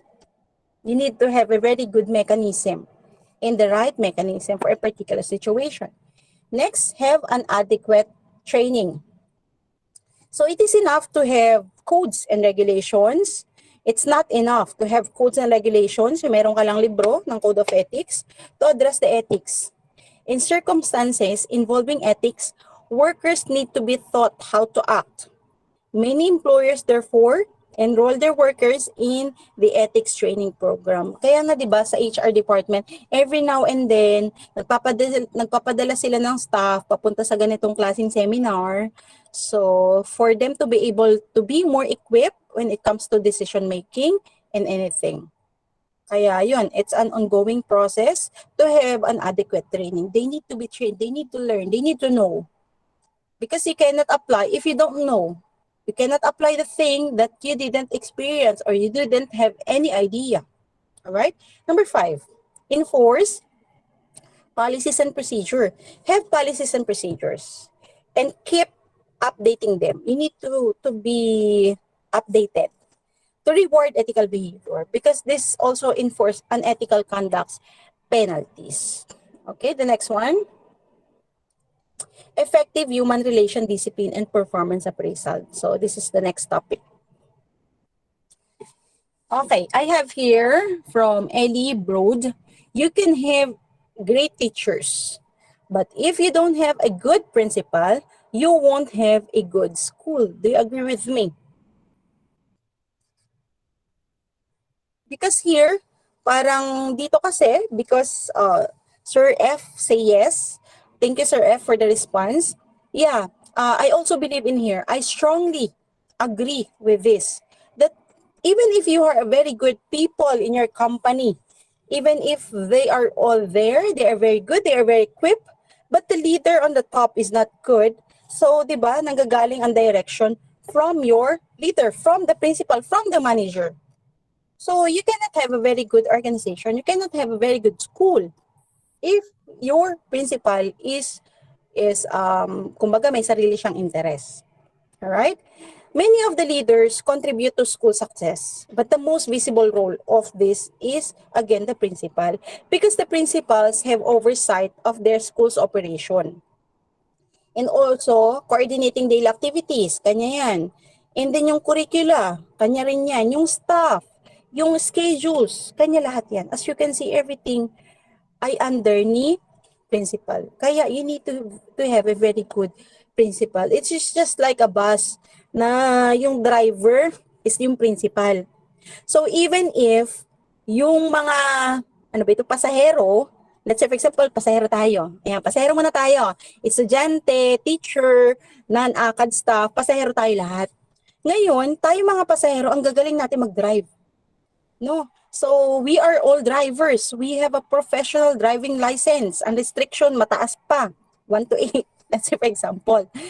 But then, our principal or the driver of that sasakyan is not, is not a good driver or doesn't know how to drive. So, paano tayo? Saan tayo pupunta? O baka mahulog tayo sa bangin. So, that is the meaning of this. Kaya kinakailangan, ikaw as a driver, ikaw as a goal-getter na nasa unahan, ang kinakailangan na mas equip, mas practicing ethical behaviors. You are more on your attitude. You stand for your rights. You stand for your people. You are taking care of them. You are thinking them. You are considering the interest of your people and of course your students. So kaya yun, we cannot have a very good school. Mahuhulog ang bus sa bangin. Nawala na si bus. Anyway, it's just an example. Okay, let's go to the human relation for school administrator. So the effectiveness of a school administrator contributes to the success of educational process under the factors I have here. Factors of good governance, factors of good use of human resources, creation of materials, moral conditions for workers, integration between different levels of management, and of course, possession of managerial skills and abilities. Because here, the level of service in the school administration is divided into 3 levels. Meron tayong administrative level, sila yung mga parang director, and mga assistant. And then we have here, professional and professional and technical representative. Sila yung parang specialized for a particular field. Halimbawa sa school, sila yung mga teachers, no? And of course, the level of services represents the other workers. So these are the levels integrated and succeed in performing their role by providing means of possibilities, good working conditions, this is very important, good relations, more important for me, cooperation, understanding, and of course, trust. The big word, trust. You need to trust each other. Kaya nga, di ba, sa team building, meron tayo nung yung nesty, yung gumaganon, yung parang, yung sa pool, you need to trust your kasama. Kasi kung wala kang trust, iisipin mo, nasa na naman kaya yun? Nandaya na naman, mag-ano na naman siya. Pumunta na naman dun sa kantin. Bumili na naman ng tinapay. Alright? So, parang kasi wala kang trust kaya iniisip mo yung mga bagay na yun na ginagawa niya because of the lack of trust. Alright? Next. We have, okay, it is known that the administration is a humanitarian function and it is a work of art. The relationship and connection to your staff. Its success depends on the spirit of cooperation and partnership between the employees and on the ability of the manager to use their abilities and energies to achieve the maximum performance. Because here, regardless of the various views, because all people have different views, right?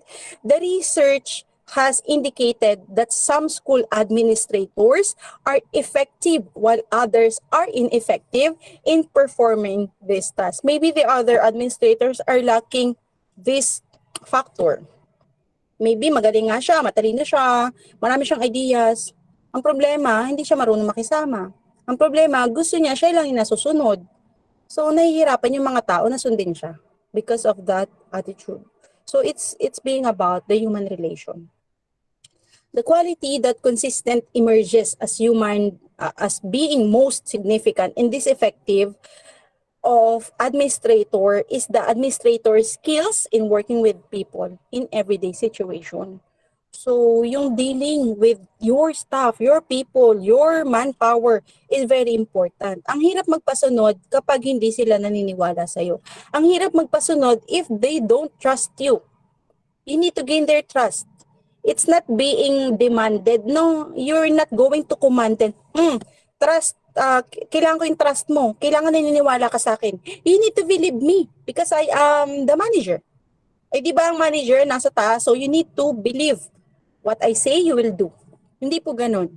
Because it's very mahirap for us managers na magpasunod talaga if ang trust ng mga tao sa atin is nawala na. That's why it's very mahirap for the position then na being in that position because meron siyang kaakibat na mga responsibilidad. Meron siyang kaakibat na kailangan ganito ka, kailangan role model ka. Kaya lang, in return, if you are very good example to them, they will trust you and even yung mga situations nila, they can share it to you. Yun yung pagiging manager. Mahirap pero fulfilling. Yan. Okay, human relation, it is a systematic or developing body of knowledge devoted to explaining the behavior and relationship of man to man. So be the school president or the janitor.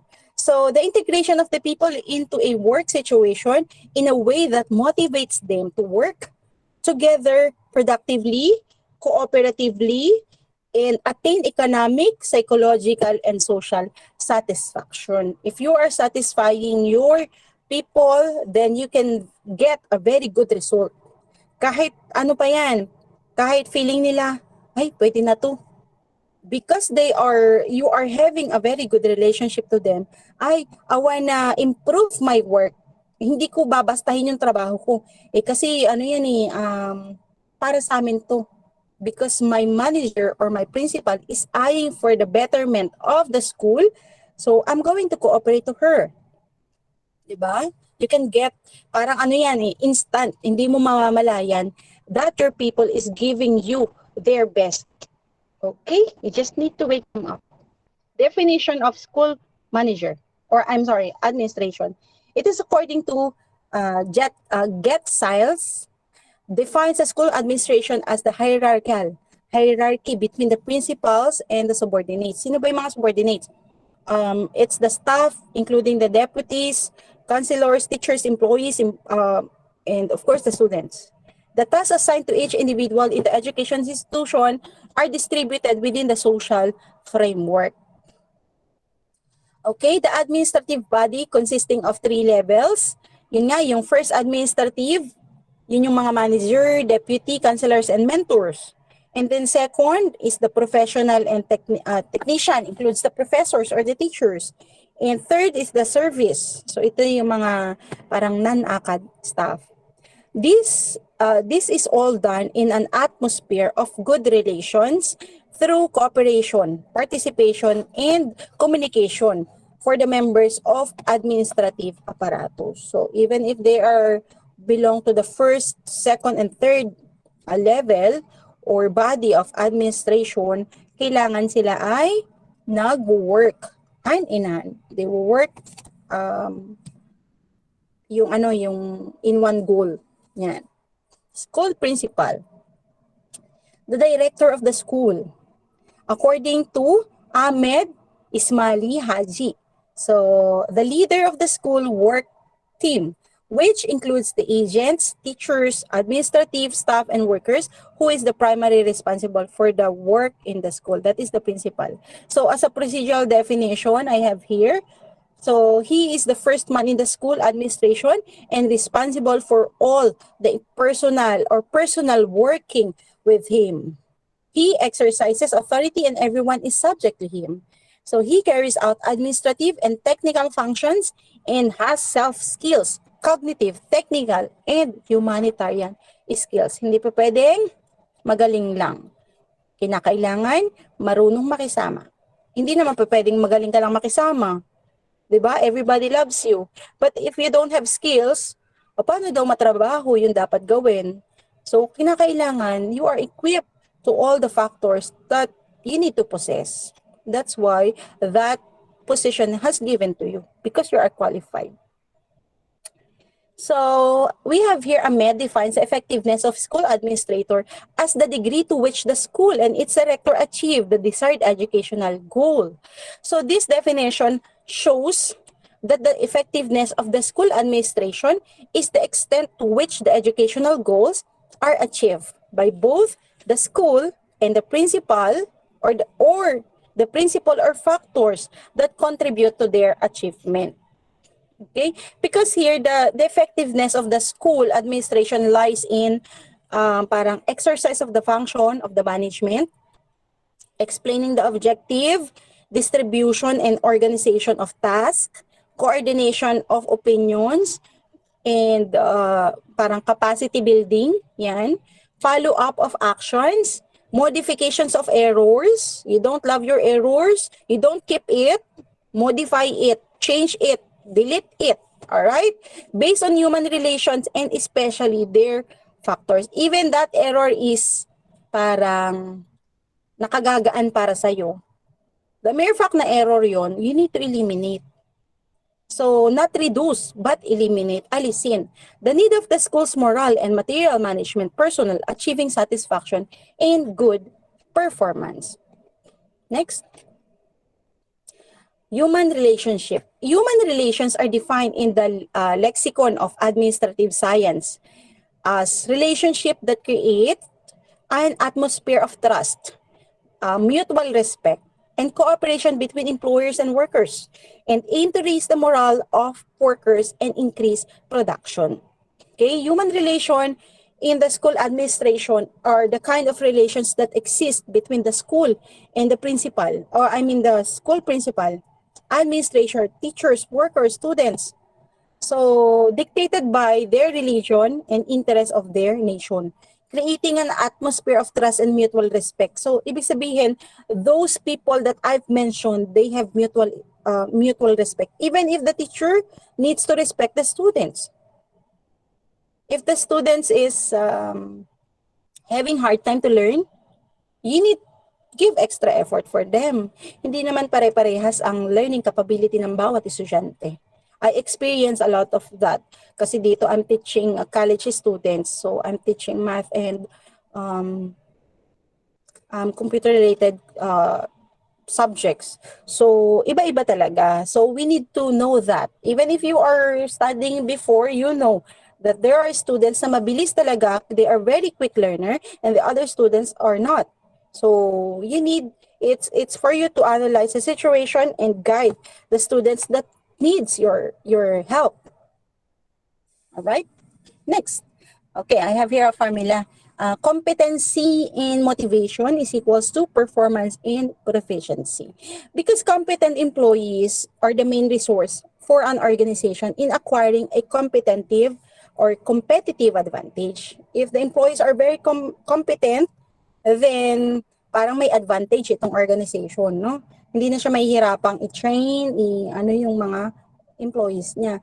Human assets are critical resources for an organization, and the organization to be successful in its function requires the organizational employees to be competent and effective employees. The performance of the employees as well as the organizational performance and success depend on the employees' competencies. So while on the other hand, employees' motivation is critical aspect of the workplace, which leads to the performance of the department and even the company. Because motivating your employees needs to be a regular routine. Hindi pa pwedeng kahapon, you're gonna motivate them. And then ngayon, parang inaano mo naman sila, then distract mo sila. Because you are feeling that this employee can be a leader someday, that can be a manager someday, that can even replace in your position, you are hindering that to them. You are parang natatakot ka na, ay, ang galing ni pwede siyang maging principal in the future. So in that way, parang you're going to ano ba yun? Hindi mo masyado siyang imo-motivate. So, hindi po dapat ganun because you cannot get a very good performance and proficiency from that employee or that will affect your organization if you are hindering growth of your employee. So, sabi nga nung I have parang read on a Facebook kay mentor, ano ba yung name? Laika or something like that. So sabi niya, if you can be a very good manager, you cannot be a very good manager or hindi ka daw manager if ang tao or the people in your organization is saying that we cannot live without you or saying that please don't go because this company will not parang run or operate without you. You are not very good manager if like that. Bakit? Kasi ibig sabihin lang nun, hindi mo tinuruan yung tao mo. Ibig sabihin lang yun, you are not giving them space to grow. Ibig sabihin lang yun, hindi mo sila trainin. Inako mo lahat yung responsibilidad. Kaya ikaw yung na-enhance. And the people under you, hindi na sila nag-grow. So, ibig sabihin, sabi doon, you are not very good managers. Because managers create managers. Yan. Kasi hindi naman tayo forever buhay. So, you need to create. You need to share your skills. Yan. Okay. So, let us have performance and proficiency. So, here, I see proficiency as one's ability to perform the task required to do the job. So, having the right skill set. That is proficiency. You are very proficient if you can do the job very well. You can do the task and accomplish it smoothly. But performance refers to how well one performs those required tasks, exceeding the expectation. Yung performance is parang gaano kagaling yung ginawa mo for you to be able to accomplish the task. So that is performance. Let's have the barrier to human relations. I have here 5. The first one is administrators indifference and arbitrariness in dealing with the teachers. We all know that arbitrary means parang acting without thinking, acting without thought of what is fair or right. Parang nag-decide ka lang. You're not considering anything. You're not considering the people, the rules and everything. Basta nag-decide ka. Arbitrary, no? Administrators should make it clear that they are available to provide support. One way to do so is by having a open door policy. You're gonna open your door. You're gonna be available for them. Okay? If this gets too hectic, masyadong busy, you're going to consider leaving your door open only for a particular time. Kaya, halimbawa,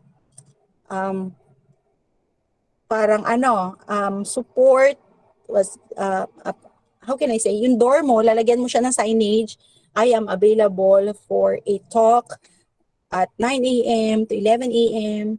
Yung ganun ba? Kumbaga, kasi pag nabasa yun ng staff, they're going to think, oh, pwede pala ako mag-suggest, pwede pala akong mag-share ng problem, pwede palang sabihin ko yung nagiging encounter ko when it comes to my teaching and everything. So if teachers aren't taking advantage of your open door policy, circulate the hallways or drop by the teacher's lodge. So if kasi meron nga hindi naman lahat ng tao, katulad natin na we can talk and we are confident enough to ask. Some other people are very shy to ask. So that manager or principal needs to go to them, reach out yung mga ganun tao. Okay? So pupuntahan mo sila. Alright? You need to greet your staff by their name when possible.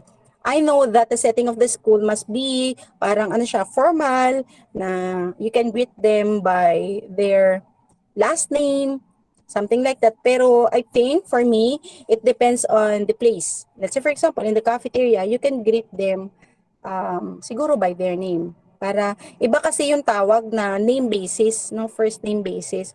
Parang you feel belong, you feel you are my friend. Parang ganon, But of course, if you are on a meeting, you are in a classroom, you are facing with students, you need to call them on their surname.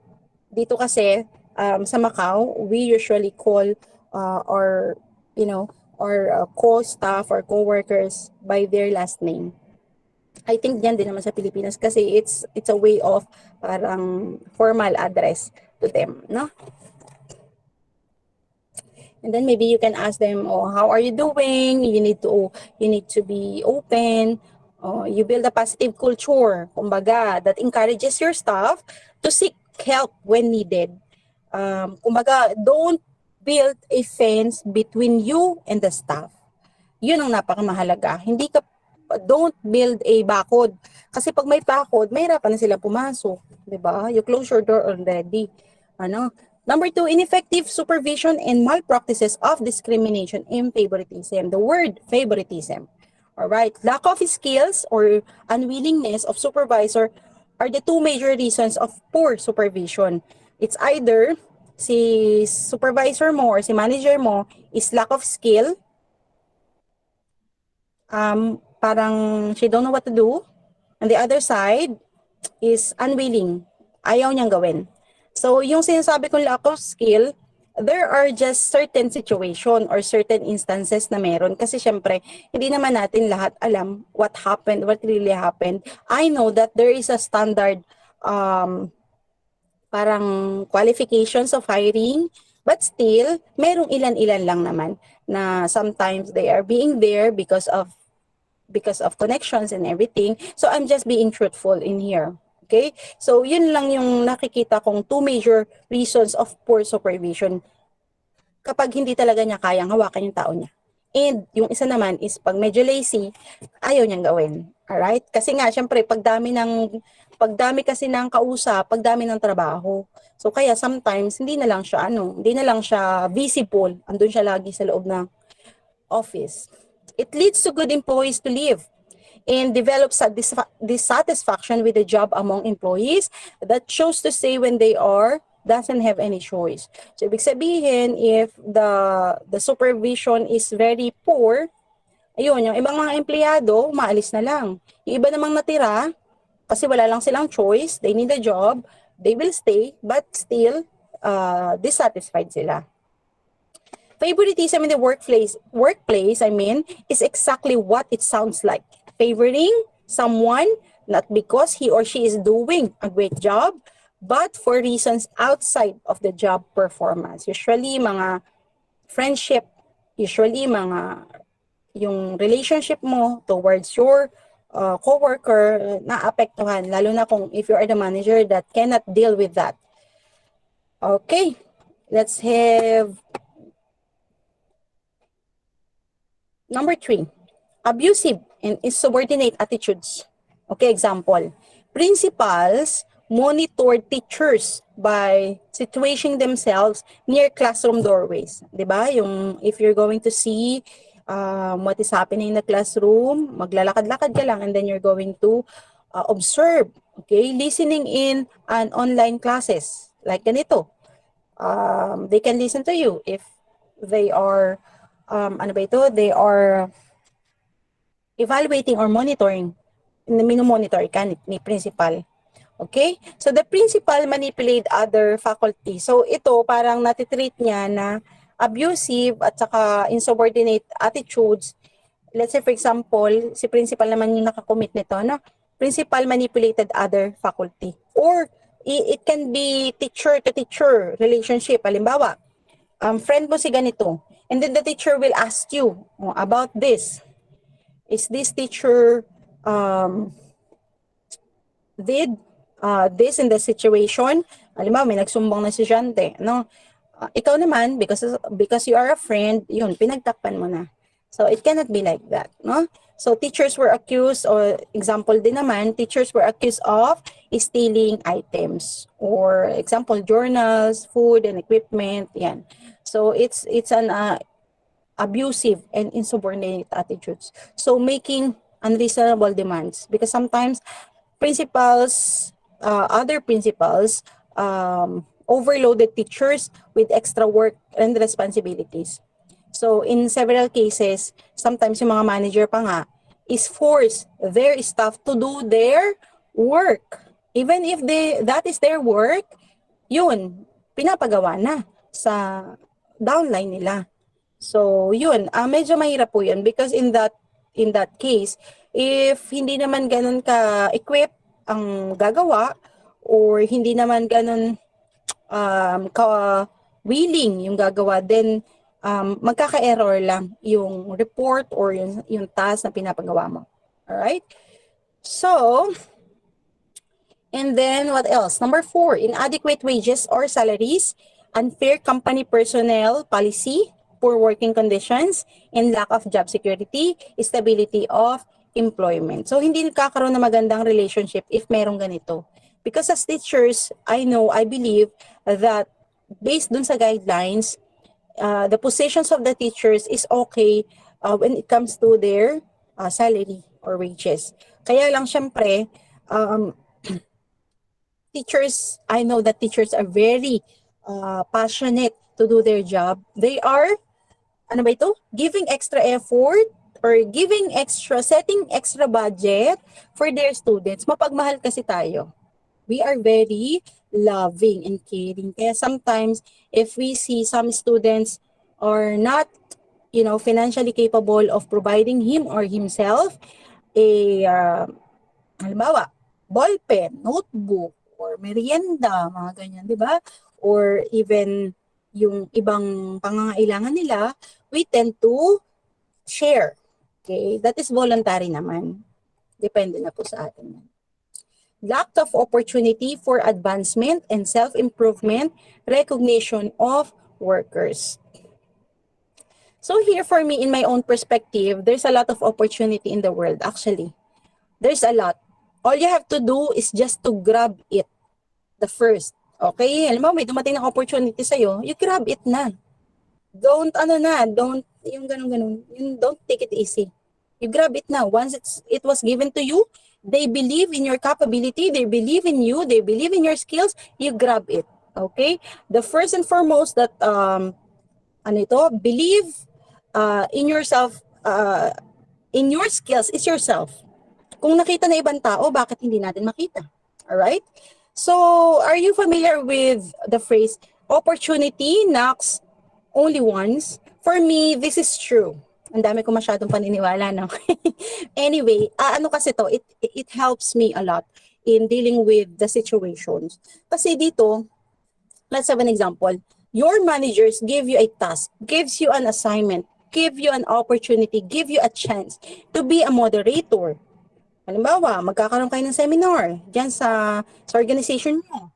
Okay? So, inassign ka na moderator or inassign ka na maging speaker or maybe an organizer. Kumbaga, pinigyan ka ng task.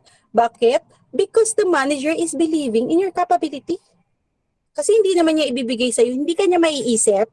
The mere fact na pumunta yung pangalan mo sa isip niya, ibig sabihin, there's something in you na nakita niya. So, that is your chance to shine. So you grab it. Kasi pag hindi mo yan grinab and don't believe in your skills, mag-slip na yan. Pag nag-slip na yan, mahirap nang makakuha ng second chance.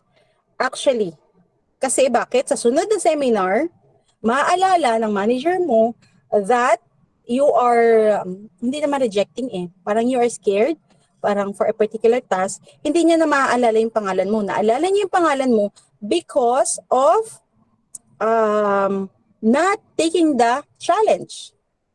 Parang ganun, di ba? Alright? So, yan. Grab the opportunity kapag meron. Alright. So, teachers and schools administrators should share the responsibility of establishing and maintaining harmonious relationship. So, all relationship is give and take.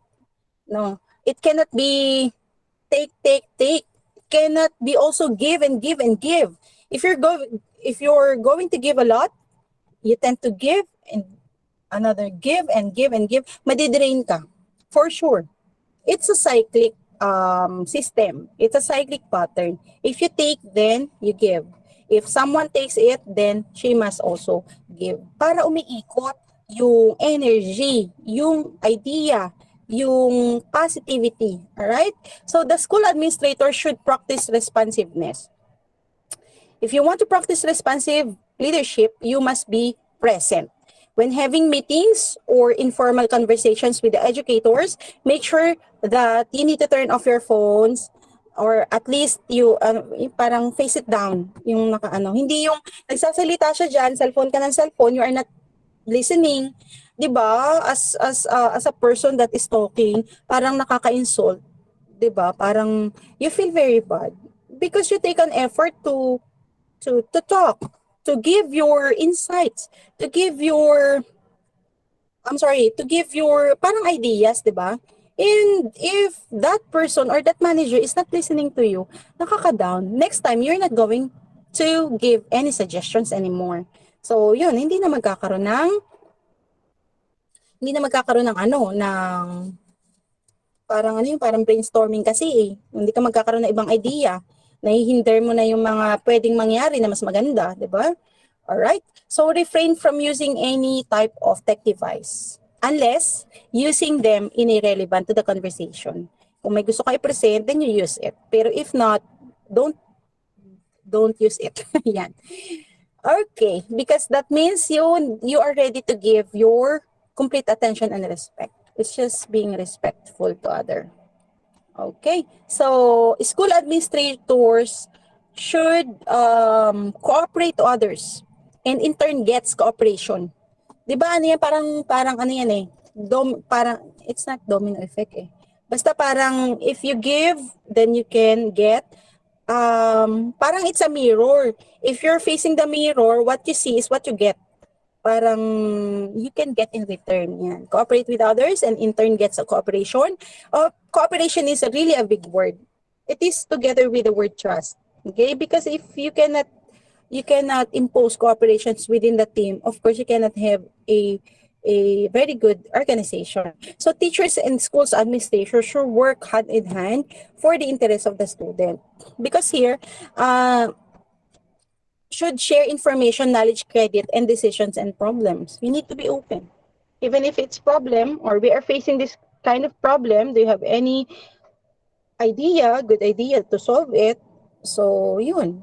Sharing information is telling others why they need to do something in a particular way. You need to explain why you are instructing this, why we are using this kind of method because of this certain situation. Okay? Huwag tayong tamad magpaliwanag. Yun lang yun. Kasi sometimes yung mga managers, they tend to instruct. Sige, instruct lang. But they're not giving their explanation. Tayo naman, nasusunod, we are floating. Ay, bakit kaya ganun ang nangyari? O, diba? Eh, kung manager ka, you are trying to explain everything, they will understand. And they can follow you. Alright? Next, sharing credits is giving praise to others who have done a good job in helping meet educational goals. Okay? Positive words, encouraging words, motivational words are very important. Uy, ang galing nung presentation mo kahapon. Ang ganda nung module mo. Alright? So, we like it so much. Yung mga simple words, but it's very fulfilling do sa taong nagtrabaho. It's very, ano kasi yun eh, parang it's psychological effect na if you are giving a lot of positive words, then they can give you a lot of positive results. Yun naman yung katapat niya. Alright? So, sharing decisions is getting support of the decision making. Parang dito, parang I can say that 2 or more heads are better than 1. Kasi nga, meron tayong mga ways and thinking na nami-miss natin yung mga ganitong factor. So ngayon, kung marami tayo, we are helping each other to decide, then we can get a very good decision. Okay, sharing problems is getting solution from others. If you want to tell the problem that you are encountering, then you can get the point of view of other people, of other person. All right, next.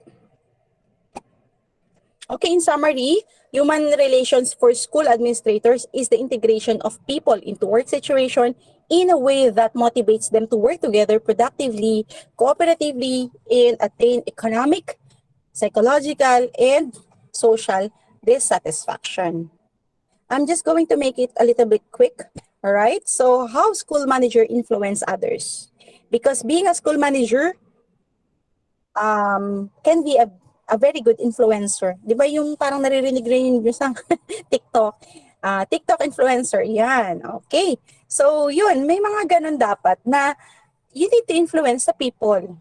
Okay, teachers hear and imagine ways they could make a bigger difference beyond their own. Because a very good and effective school manager must be able to influence others to attain objectives. He must be able to diagnose the communication style by his people by their letters, proposals, memoranda, telephone, conversation, in the environment and surrounding in which they work. So, ibig sabihin, this manager should be able to influence everybody because the spirit is coming from the manager. Okay? The force, the spirit, ano pa ba? Basta yung hatak, the effort is coming from the manager. So for the manager to be able to effectively instruct and let the people do what they need to do, the school manager needs to be a very good influencer. Kaya lang, mahirap pong ma-attain yun. There's a series of process. So, paano yun? Of course, you need to be a very good role model. Okay, this is how school manager, ayan, ito na. This is how school managers influence others. First, they need to understand the importance of building a community. Because being a school leader, build and sustain reciprocal family and community partnership and leverage those partnership to cultivate caring and cultural responsive. All right? So to build this community network, it is essential for the leaders or the school managers to be visible in their school community. Yung develop yung trust, i-create mo yung sense of transparency, you share the purpose with the parents, with the staff, with the community members and students. They must always be present and visible. Hindi, yun nga, sabi ko kanina, hindi yung laging nasa office. Except you are rushing something. But then, still, yung method that they are using is for everybody. Next, they empower teachers and cultivate leadership skills. They even utilize data and resources. They even have a vision and a plan, and they lead by example. Being a very good role model is very important. So, example is not the main thing in influencing others, but it is the only thing. So, you need to lead by example. All right, so next. This is just the 4 core leadership skills for career. Every career, you can apply this one. You need to be self-aware. You need to know yourself. You need to, because natural sa tao na not admitting your own mistakes, not admitting your weaknesses, not admitting your flaws. Sometimes I'm guilty of that. Parang hindi ko nakikita, ay, mali pala yung ginagawa ko. So something like that. So you need to be self-aware for you to be able to see other people at the same time. Okay? Next, communication. It is one of the most basic leadership skills we tend to develop. Kasi a very good communicator can be a very good leader. There's no leader that cannot be able to communicate. Kasi nga, ang core is communication. You are a leader. You don't know how to talk. You don't know how to speak. You don't know how to share your ideas. You don't know how to face in front of your people. O, paano daw? Paano ka daw mag-utos? Diba? Then you can be an influencer, yung sa example ko kanina. And then, of course, you need to, yung learning agility mo is there. Yung quickness to learn mo is there. Alright? Kailangan mabilis kang matuto. Kasi if you are a slow learner, tapos yung iyong mga down, yung mga people mo is very fast learner, may iwan ka na. Alright? So, baka alam na nila yung gagawin, hindi mo pa alam kung ano yung utos mo. Ang hirap, di ba? So, we have here plans for school, the meaning of a principal. I just got it from one of my classmates. So, the principal plans school activities and provides guidelines, respect the wishes of the school population, replies their requirements and listens, indicates and commands school population and never dictates order. Never dictates order. Networks to the school population and makes timely contacts. Of course, you need to set your priorities first. Consults with school population and conducts constructive changes, instructs school population and accepts new ideas, participate in school activities and encourages teamwork, attracts school population and motivates them to learn and teach hard. And of course, you need to lead school population to the right direction and learns from them. Even if you are the leader, you can get a lot of learnings from your staff. Dahil manager ka, hindi pwedeng alam mo lahat. You need to be open-minded. Yung iba, ay nako, mas magagaling pa talaga. Even if you are well-experienced, even if you are, iba na kasi yung setting eh. So, you need to embrace to them. And then you work it together. Ano? How to take care of teachers. And school personnel. Alright? So, school leaders, sabi dito, take care of your teachers. Teachers are burning out at an alarming rate. Overwork and saddled with increasingly complex and overwhelming responsibilities. Not to mention more challenging students and families, many teachers are suffering from tiredness and chronic stress. So, yun. Alam naman natin lahat ng field is matrabaho. Okay? Lalo na kung passionate ka when it comes to your work. Ano naman tayo wala tayong mapipili. Even here sa amin, hindi kami public, but still, ang dami naming trabaho. But it's up to you. It's up to the teacher, it's up to the principal, kung paano i-designate yung mga task na yun. Of course, lahat yan matatrabaho natin. Lahat yan matatapos natin. But, papaano? So, by means of cooperation and collaboration. Kasi sabi dito, does your principal care? How can you tell? Diba? It's really obvious that principals have difficult job too. Actually, napakahirap. So, but as school leader, you have the potential to help staff be healthier and more well-balanced so they can have the positive energy and passion needed to facilitate great learning with their students. Because they're facing the students. Kailangan ang teachers natin very lively. Hindi pwedeng patulog-tulog. Baka yung estudyante tulog na. Hindi mo na alam na tulog na. Yung mga inaantok-antok na estudyante, teachers, please be aware of them. You need to change your way of maybe speaking. You need to be joyful and alive. Yan. Caring for students, most principals were once teachers and they like children and students. And few only thought the minimum of 5 years before entering the administration, but many thought for them a number of years can relate to students and their needs. Ito yung sinasabing you need to know your students. The bottom line is that principal wants to see the students at your school happy and successful. Ayaw naman natin tayo as managers and principals seeing our students very, alam mo yung pag nakasalubong mo sa hallway, parang pagod na pagod, parang hindi siya nag-i-enjoy, parang maririnig mo minsan, ano ba naman yung si teacher ganito? Ano ba naman, hindi ko na naintindihan, mga ganun, di ba? Ang hirap tanggapin sa isang principal na naririnig yung ganong klaseng comment when it comes to the teacher. Kasi ano yan family na niya yan si teacher. The mere fact na iba yung sinabi or negative yung sinabi when it comes to her teacher, ang sakit sa dibdib. Teachers, please be aware, ang principal ay nasasaktan din kapag tayo ay parang nagne-negative sa atin yung iba. Sila kasi parang mother natin. Di ba ang mother talagang yun? Love na love nila ang kanilang mga anak. So, yan. So, the principal will do whatever it takes to help make this happen. Of course, if the student is happy, the teachers must be happy too and successful. Kumbaga, they will grow on the same level. Ganun siya. No? With the help of the principal, of course. Caring for teachers. Most of you are searching for verification that your principal cares for teachers also.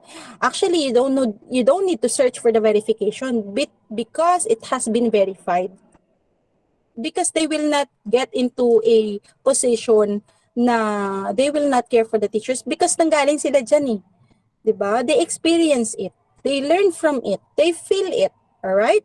So, and most of them wants to support you if possible and to help you develop your skills and mentor you if you request assistance. So that is the caring of the, lang sila, medyo tough lang sila for sometimes. Kasi nga, the leaders need to be tough sometimes. Hindi pa pwedeng laging malambot. You need to have a very soft heart, but you need to have a kamay na bakal. No? You know how to use that. You know how to behave in a certain situation. How can you tell your principal cares? I'm just going to read this. Leaves positive notes when visiting your class. Okay? Has an open door policy. Listen to teacher concerns. Allow staff personal time for families concern. And holds team collaborations meeting. You can have a participation. Ano ba yun? Parang congratulations party or something like that. Keep staff meeting to a minimum and brief if possible. Ang lahat ng meeting ay hindi naman pwedeng mahaba. Okay, bakit? Because you are respecting the time of your teachers to spend that time to their family. Yun, parang you are being considerate. Encourages and supports extra activities. Offer advice, encouragement, and praise. Treats teachers professionally. Alright? You're not going to pagalit to your teacher in front of a public. You're going to talk to them in a private. Even if teacher, pagka medyo offensive na yung mga gagawin or yung mga situation, you sit down with her or him at the office na kayo lang dalawa. Parang ganun siya. Okay? Not on a meeting. Mahirap yun. Greets you pleasantly and enjoys interacting with your class. Yan. Minsan sometimes si teacher I mean si principal ay pumunta sa mga classroom. So, good morning students, 'di ba yung mga bata? Good morning principal. Yan. Create a plan for teachers to follow. It is very important that you let your teachers know what you expect, what your expectations, and as far as classroom management and students' discipline.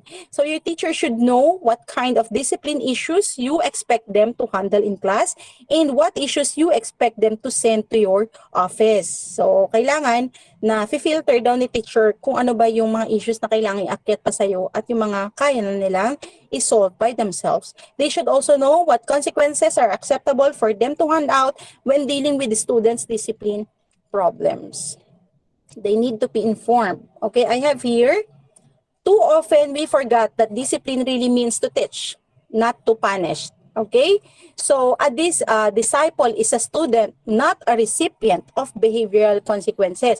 If someone happened to commit mistakes or misbehave, ang discipline, you're going to teach them, but you're not going to punish them.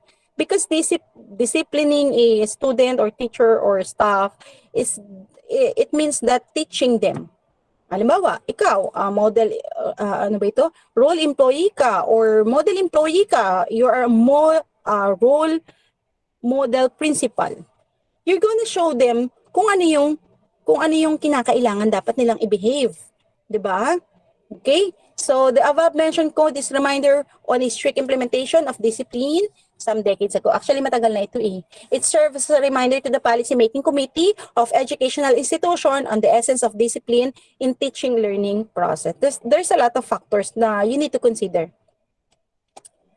How to discipline in Filipino way? Oh, I included this one. So, he must speak softly but carry a big stick. Ayan. Or, Cariño con cinturon or amor de con latigo. Mabait ka, but when someone's committed a mistakes or errors or nag-misbehave, you need to have something that they will remember, that you're going to teach them what to do, and then the next time they were not going to commit the same mistakes. All right?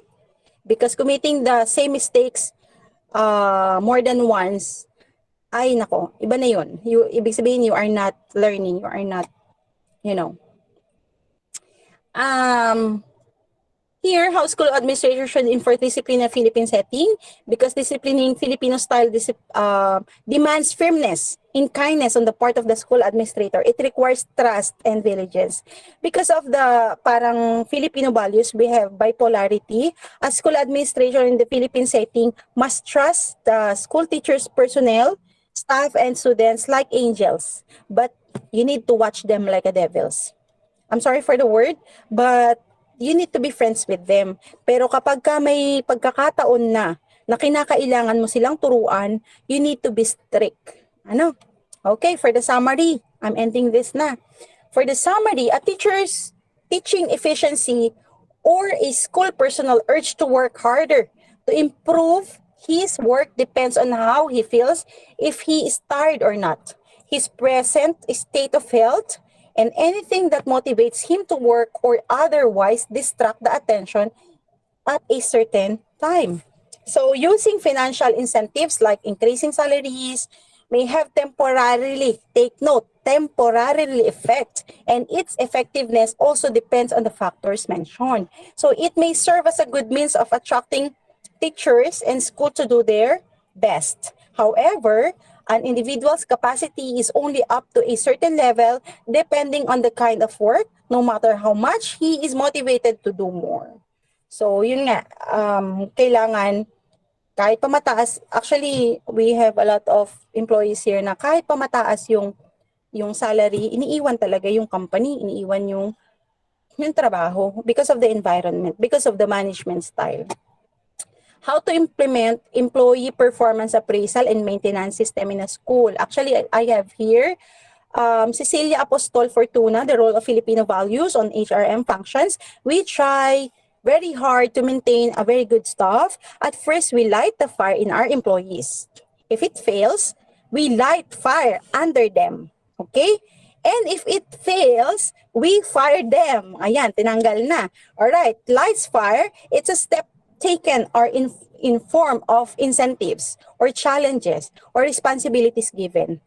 Light a fire under, ibig sabihin resorting to more drastic measures. So if the attitudes of a teacher's employees does not improve, to wake the teachers, the employees from sleeping performance, parang may gagawin kang something that they are not expecting you to do, that you're going to do it. Alright? So yun muna, light a fire under para mag-init sila. Okay? And the last one, if talagang wala na, hindi na kayang i-mold, hindi na kayang pasunodin, hindi na kayang bigyan ng solusyon, firing na ang sunod. You need to fire them. Okay? And then look for another one. Ganun talaga. It's very hard, but still, we need to do it. Conclusion, an effective and well-organized teachers employee performance appraisal and maintenance system can help ensure the personal decisions are based on merit and not on some questionable criteria. So the presence of objective in turn can bring about a healthier atmosphere and higher morale within the school. So the system of a teacher-employee performance appraisal in maintenance adopted by a school must be suited to its specific purpose and needs to the Filipino values and employees. Meron naman tayo nakaset dyan, di ba? So otherwise, the result will not be meaningful for the school, nor for the teachers, nor for the employees. Parang hindi nila magagamit. Let us reflect on this. If your action inspire others to dream more, to learn more, to do more, and become more, you are a leader. But if not, then you're not a leader. Yun lang yun. Because if someone is not idolizing, parang gusto nila, ay, nangyayari kay Miss Amina, gusto ko rin maging ganun. I wanna be someone someday also. I wanna do the things that she is doing right now. So, ibig sabihin, you're a leader. Because you are inspiring people. Okay? Okay, let me give you something else. Let me give you a very quick definitions of this. Performance appraisal is the systematic evaluation of the performance of the employees and to understand the abilities of a person for further growth and development. Because this is a regular review of the employee's job, performance, and overall contributions to the company. Actually, we have performance appraisal is generally done in systematic way. Kailangan may sistema, hindi pwedeng appraise or performance appraisal ka lang ng performance appraisal. Here, the supervisors measure the pay of employees and compare it with the targets and plans. And also, the supervisor analyzes the factors behind work performance of employees. And of course, the employers are in position to guide the employees for a better performance. Kaya nila ginagawa tong performance appraisal. Let me give you the objective very quickly. So I have 7 here. To maintain records in order to determine compensation packages, wage structure, salaries, and raises. Yung mga bonus natin, di ba? Performance-based bonus. O, yan yun. To identify the strengths and weaknesses of the employee to place right men on the right job. Remember, they must be on a proper place. Kasi kung di naman niya alam yung gagawin niya sa HR at ginawa mo siyang HR, wala na. Wala na yung objective doon. Hindi na natin magagawa yun. If hindi naman niya alam ang gagawin sa pagkakahera or pag-collect ng money or pag-account nun, and then nilagay siya sa accounting, at the same time, wala na rin. Parang teachers lang yan. If you're, yung sa college, halimbawa, if you are putting the teacher in the subject matter that is not field niya, ang hirap ituro, di ba? Kaya nga tayo may specialization. Okay, to maintain and assess the potential present in a person for further growth and development, to develop a feedback to employees regarding their performance and related status, to provide a feedback to employees regarding their performance and related status. Did I repeat it again? I'm sorry, it's only 6. It serves as a basis for influencing working habits of the employees and to review and retain the promotional and other training programs. So, ibig sabihin, pagka in-evaluate mo yung grupo o yung tao, dito, kailangan niya ng ganitong klase ng training, then you will provide them the training. Uses of performance appraisal, meron tayong 3. Administering wages and salaries, giving performance feedback, identifying strength and weaknesses. So, yan yung performance appraisal, kung bakit natin sila ginagamit. Alright? Okay, the types, I'll just give you self-assessment. Okay, you are performing a performance appraisal if nagse-self-assess ka. That means individual rate their job performance and behavior. Nire-rate ko yung sarili ko. Ina-assess ko yung sarili ko. Nagagawa ko ba lahat? Tama ba yung ginawa ko?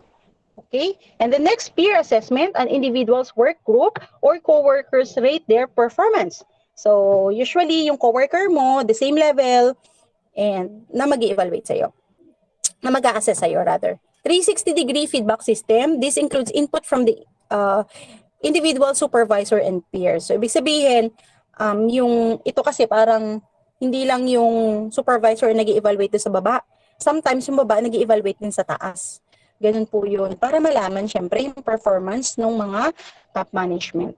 Negotiated appraisal, a newer trend that utilizes indicator that attempts to moderate the adverse nature of performance evaluation by allowing the subject to present first. So also focusing on what the individual is doing right before the criticism is given. So yan, this structure tends to be more useful during conflicts kasi nga meron siyang mediator. This is negotiated appraisal. Okay, advantages. Of course, you're gonna get promotion kasi nag-performance appraisal ka na, you're gonna get a promotion, yung compensation mo tataas. Employees development, of course, if na-assess ka that you need this factor, and then the employer will send you to a particular seminar, yan, employees development. And then selection validation, communication, and motivation. You can be motivated. Ay, ang baba pala ng aking result ng performance appraisal. O, sige, next time I'm gonna do more. Okay? Okay, here is the disadvantages or bias. So bias here refers to the inaccurate distortion of measurement. Una, first impression. Yan, it's kasi meron tayong first impression na sa mga tao na parang halimbawa na meet mo lang and then you will sabi na ay antaray naman niya or mabait naman siya or something else. So first impression. So the identified qualities and features may not provide adequate base for appraisal. Next, halo effect. The individual's performance is completely appraised on the basis of perceived positive quality, feature, or the trait of the person. So in other words, this is the tendency to rate a man uniformly high or low in other traits. If he has extraordinary high or low in a one particular trait. Yan. Horn effect, the individual's performance is completely appraised on the basis of negative quality or feature perceived because he is not formally dressed up in a office. Yan. He may be casual at work too. Parang mo na siya, tiningnan, ginudge mo siya according to the dress na sinusuot niya doon sa office, which is tama naman. You need to be presentable all the time. Okay, excessive stiffness or leanness. Then, central tendency. Appraisers rate all employees or as average performers. So that it is an attitude to rate people as neither high or low and follow the middle path. For example, a professor with a view to play it safe might give a class grade near the equal to B. Yan. Regardless of the differences of the individual performance. Central tendency. Personal biases, the way a supervisor feels about each of the employees working under him. Yung mga relationship, kung gusto mo siya or hindi mo siya gusto, you're going to give them a very high assessment. So because of personal biases. Spillover effect, the present performance is evaluated much on the basis of the past performance. The person who was a good performer in distant past is assured to be okay at present also. Parang ano yan eh, niisip mo, ay magaling naman siya before. O sige, evaluate ko na lang siya ulit, magaling naman siya eh. So tataasan mo rin yung kanyang assessment ngayon. So that is spillover effect. Recency effect, rating is influenced by the most recent behavior, ignoring the commonly demonstrated behavior during the entire appraisal period. Let's say, for example, before, super galing niya, and then ngayon, medyo she has a problem, and then didn't perform very well, so dito mo siya i-evaluate. Recency effect, yun. Therefore, while appraising performances, all the above biases should be avoided. And then those are my references. All right, and where's my last? Okay, that ends my report and that ends my topic. Thank you very much for listening and God bless.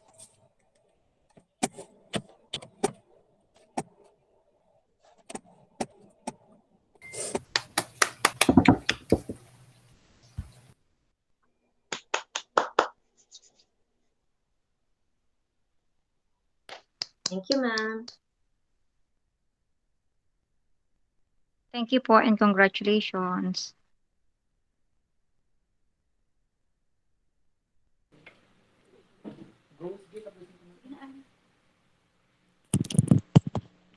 Okay, thank you very much, Ma'am Amina A. Clerigo, an excellent college professor all the way from Macau, for refreshing our minds with session number 1, all about managerial principles, ethics, and effective human relation discipline and performance appraisal. Once again, our heartfelt thank you. And now I'm requesting our dear participants to please extend your gratitude and congratulatory messages to our resource speaker using the chat box of this platform. From the presentation, we're able to grasp that management is a universal human activity that applies equally well to the family as it does to the educational institutions.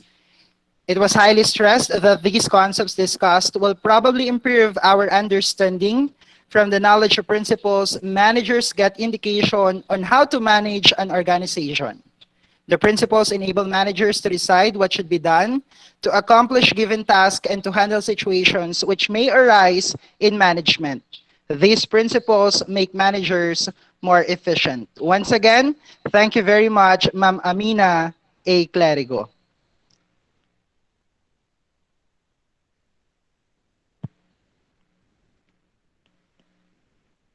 Okay, now let us proceed to the open forum, an avenue and an amazing opportunity for you to share your thoughts about everything that was discussed, or to ask and share your queries and other related concerns. Our resource speaker, Ma'am Amina A. Clerigo, is very much ready to respond on that. You may unmute your microphone or you may use the chat box of this platform.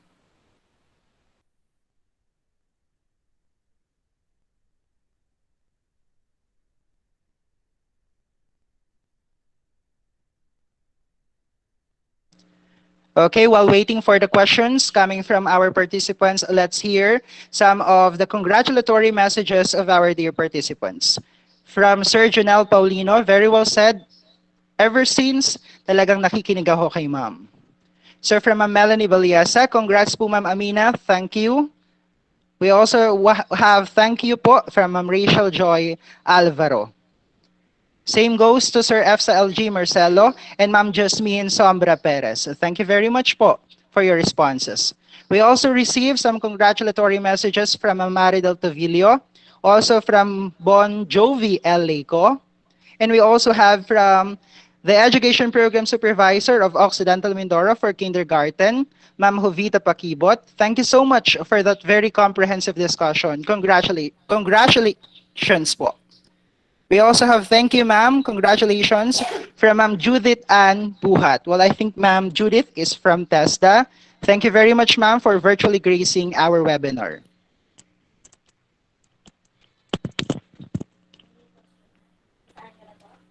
And we also have last two responses from Ma'am Cindy Cabalias. Congratulations po, Ma'am Amina Clerigo. And thank you for your bunch of learning this morning. And lastly, we have Ma'am Emma Joaquin. Thank you, Ma'am Amina. Very informative and comprehensive.